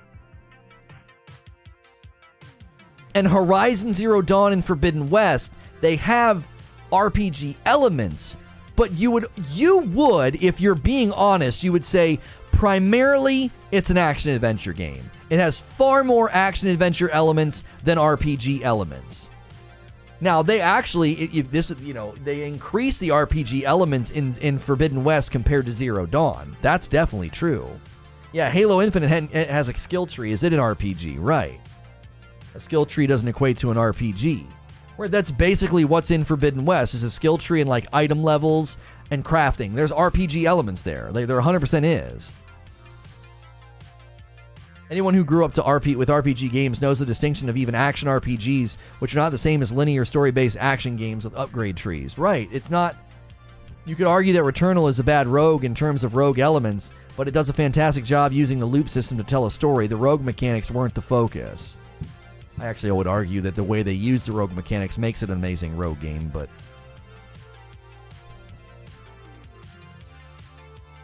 That's exactly what I'm trying to get home, is if you were to judge any other game the way you talked about Hellblade, people would just chuckle at you. They'd be like, what the frick are you talking about? Your God of War's pretty bad RPG. Horizon Zero Dawn's pretty bad RPG. What? Well, yeah, it's got RPG elements. It's got RPG in the description. Okay. Doesn't mean it's an RPG. Action-adventure doesn't mean it's a purely action-adventure game. There's plenty of games that are action-adventure that are very light on the action and the adventure. Very light. That doesn't mean they're bad action-adventure games. Just like Days Gone can say it's a survival game, and then when you look at it, you're like, well, it has survival elements, but it's not fundamentally a survival game. Like, I don't know, Valheim or No Man's Sky, or Ark Survival Evolved. Those are more traditional style. The survival elements are more present in those games. Their central identity is more survival than Days Gone.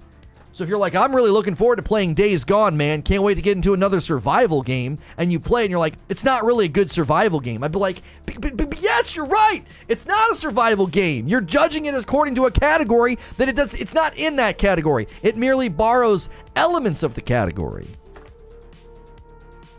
Grounded is Lono's favorite survival game. I didn't put it into a category. The developer put it into a category. I'm judging it based on the category. So, right. So then you would play Days Gone, and then you would... So according to your logic, Corey, if we're going to be consistent, according to your logic, I can play Days Gone and judge it as a survival game and say that it stinks. It's in the categorization of the game. They put it in the storefront and it's got it right there. I can be like, yeah, Days Gone, that game sucked. Why? Yeah, it's just one of the worst survival games I've ever played. Doesn't even have the fundamentals of a survival game. But it's not a survival game. Well, but the developers put that as a category, so I'm going to judge it against that. Like, the elements of those categories do not define the game. The game gets to define the game, not the categories. Hellblade: Senua's Sacrifice is... funny enough, in Steam, let's really take the debate even further. In Steam, it's described as an atmospheric psychological female protagonist game. Where do they describe it as an action adventure game? Where do they do that? On their website? Hellblade.com is an action-adventure game developed and published by British video game development studio Ninja Theory. Okay, so they do. They actually put it on their website. But it's also described as atmospheric. It's also described as psychological. It's also described as there's puzzles in it. Like, I don't know. Again, that category, like any category, has a range of use. It has a range of meaning. You can't... all action-adventure games are not equal. There are action-adventure games that are heavier and lighter on the action-adventure elements depending on who made the game. So every action-adventure game does not fit into the same mold. Like, Spider-Man and Tomb Raider and God of War and Horizon Zero Dawn are all dramatically different with respect to how much action-adventure is present. Same with the puzzle solving. Like, the puzzle solving in Tomb Raider is way more involved. Puzzle solving in God of War is pretty light. Like, again... not all games are equal even within those categories. So even if we grant the premise that, like, well, they called it an action-adventure game. Yeah, but did they mean what you think it means? Did they mean what you're looking for?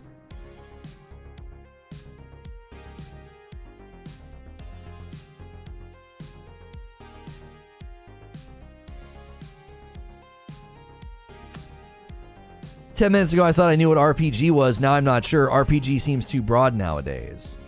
Yeah, that's what I mean. So many games claim they're an RPG, and they're not all exactly the same. They have different varying degrees of RPG. I'm not saying that Hellblade doesn't succeed in other areas, but for me, it fails as an action-adventure game. Again, I liked Hellblade 1. I'm not saying you didn't like it. I'm just saying the criticism is... listen, truth be told, I don't even like that Ninja Theory used the category. Because it's exactly what it does. As soon as you use a category, you get into these discussions. Like, it's the same thing happens in music. It's not really metal. It's like new metal.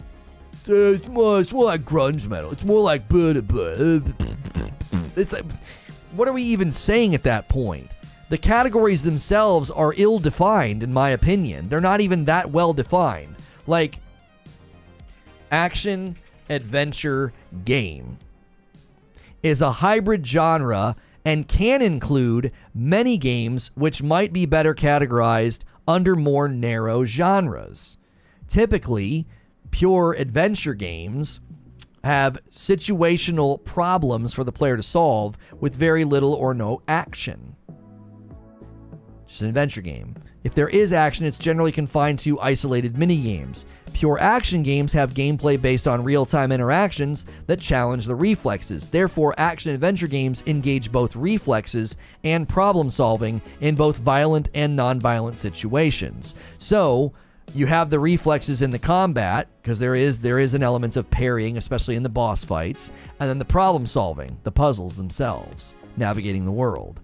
So again, that's just such a broad definition. So you're coming to the table and you're like, action adventure, oh, this is going to be like God of War or Spider-Man or Horizon Zero Dawn. And when you go read the definition, it's like, it's really broad. That encapsulates so many games and so many things. And Hellblade does those things to greater or lesser degrees when compared to other action-adventure games. Is this as ridiculous as cheesecake not being categorized as a cake? Where does the madness end? Ghost of Tsushima is a shallow RPG and fails as an RPG. It succeeds as an action-adventure game, which is also in the description.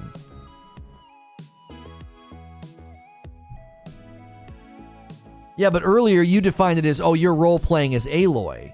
Well, the role-playing as Jin is phenomenal. Plotting your own path, creating your own haikus, creating your own, choices, who you decide to help, what you decide to tell them in the narrative, shaping their outlook. 4 months milestone for Robert. Thank you for renewing your membership, Robert. Only 3 genres can be trusted right now. Fighting and flight sim. That's right.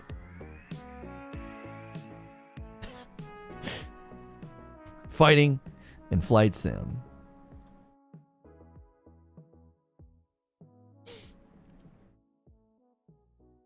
All right.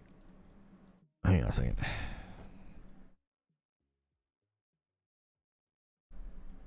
We got to get ready. We're going to go long. It's been a good debate. I told you guys to be careful. Speaking ill of Hellblade.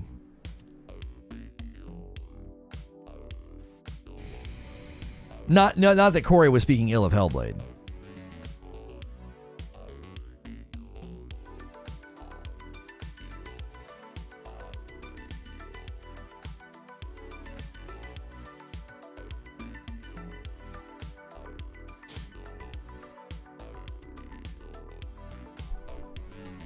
You're also forgetting Pew Pew games.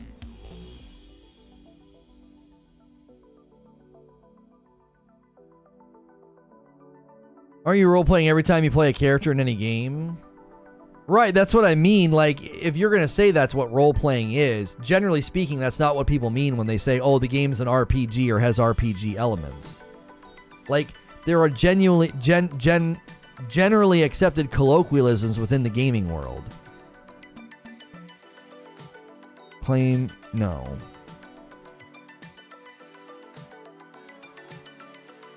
Still blaming Omar. It is. It's very clearly his fault. Let's hit 400 likes. We can do it. 16 more likes. We've had a great turnout today. We've sold some coffee. We've got how many new members? We got 9 new members. Let's round that out to 10 if anybody wants to join. We do not run a lot of ads on the show. That's why we really need membership to continue to climb. That's how channels like this continue getting to do what they do. Most YouTube channels live off of ads. We don't, because we're live streaming and not doing uploading. There will be another show this afternoon on Reforge Radio about the delays of Starfield Redfall, as well as other big gaming news stories that we might not have covered today because this is topic driven. We are getting ready to switch to the Division 2 Season 9 to showcase kind of what it looks like to jump back in as a brand new player for those of you that are interested. And then there is going to be a members only stream today on this channel, usually for about an hour to an hour and a half, just giving you guys that chance to have more of a spicy gaming AMA, stuff that we might not want to talk about like in view of the public. Gets a little fun. So if you're a member, you can look forward to that.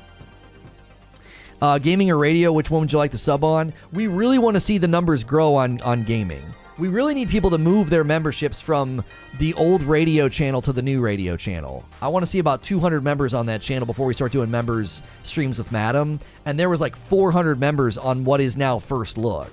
Reforge First Look is the old big channel with like 45,000 subs. We need people to move their memberships from there to radio. I don't want anybody to move their memberships off this channel. We need this channel to start getting...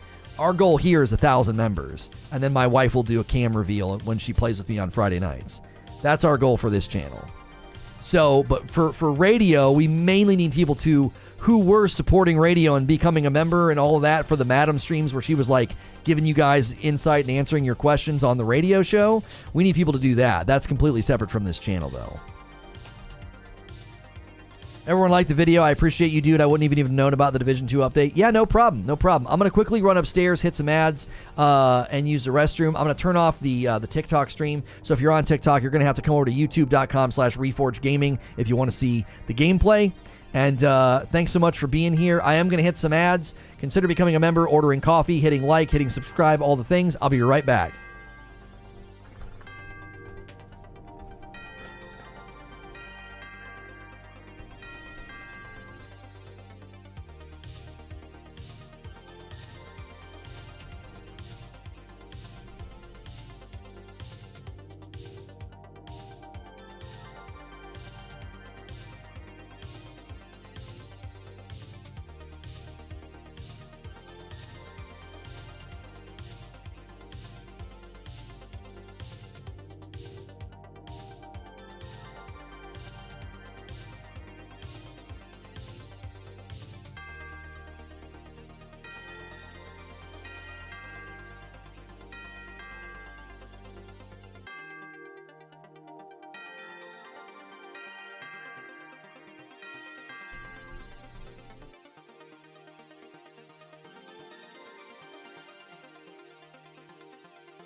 All right. I'm back.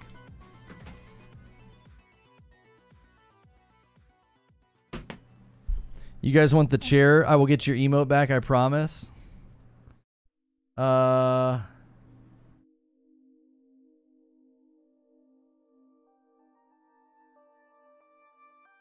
Okay, when you log in, it's going to prompt you. Do not skip this. People want to see you do that little thing.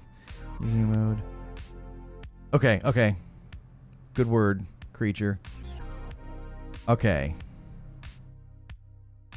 Let me quickly send my tweets and stuff, and then we can switch gears. I gotta go fast, because we're gonna run out of time. I keep putting myself up against this wall.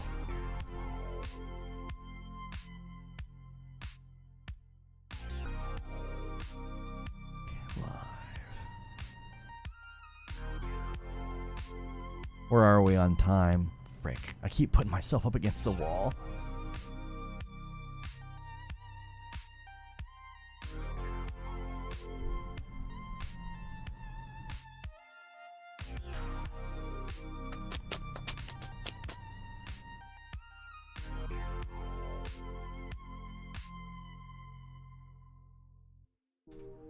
Okay, it's in chat. Announcement in the Discord.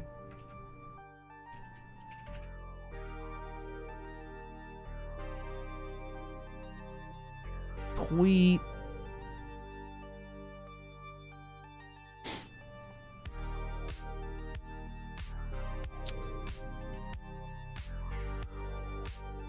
Tweet.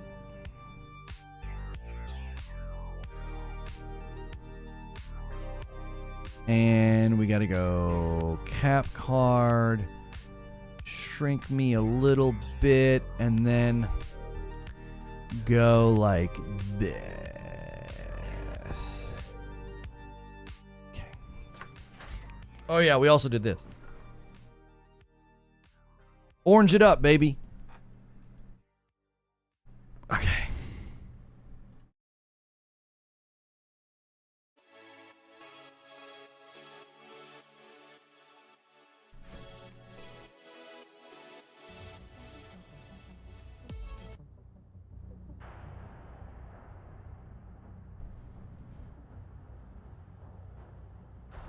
Hey, thanks for clicking on the video. This is going to be a Division 2 Season 9 live gameplay stream, checking out all the new stuff, the Division 2 expertise system. We'll be checking that out. We'll be looking at that going into Division 2 gameplay for a live audience. If you miss the live stream, make sure and hit subscribe and the bell button. That way you don't miss my streams. We discussed this morning big news for PlayStation Plus. Also remember to check out Reforge Radio, our other gaming news channel. We will be covering the delay of Starfield and Redfall. If you missed that VOD, make sure you're subscribed to that channel as well so you don't miss our numerous live streams throughout the day. We greatly appreciate it.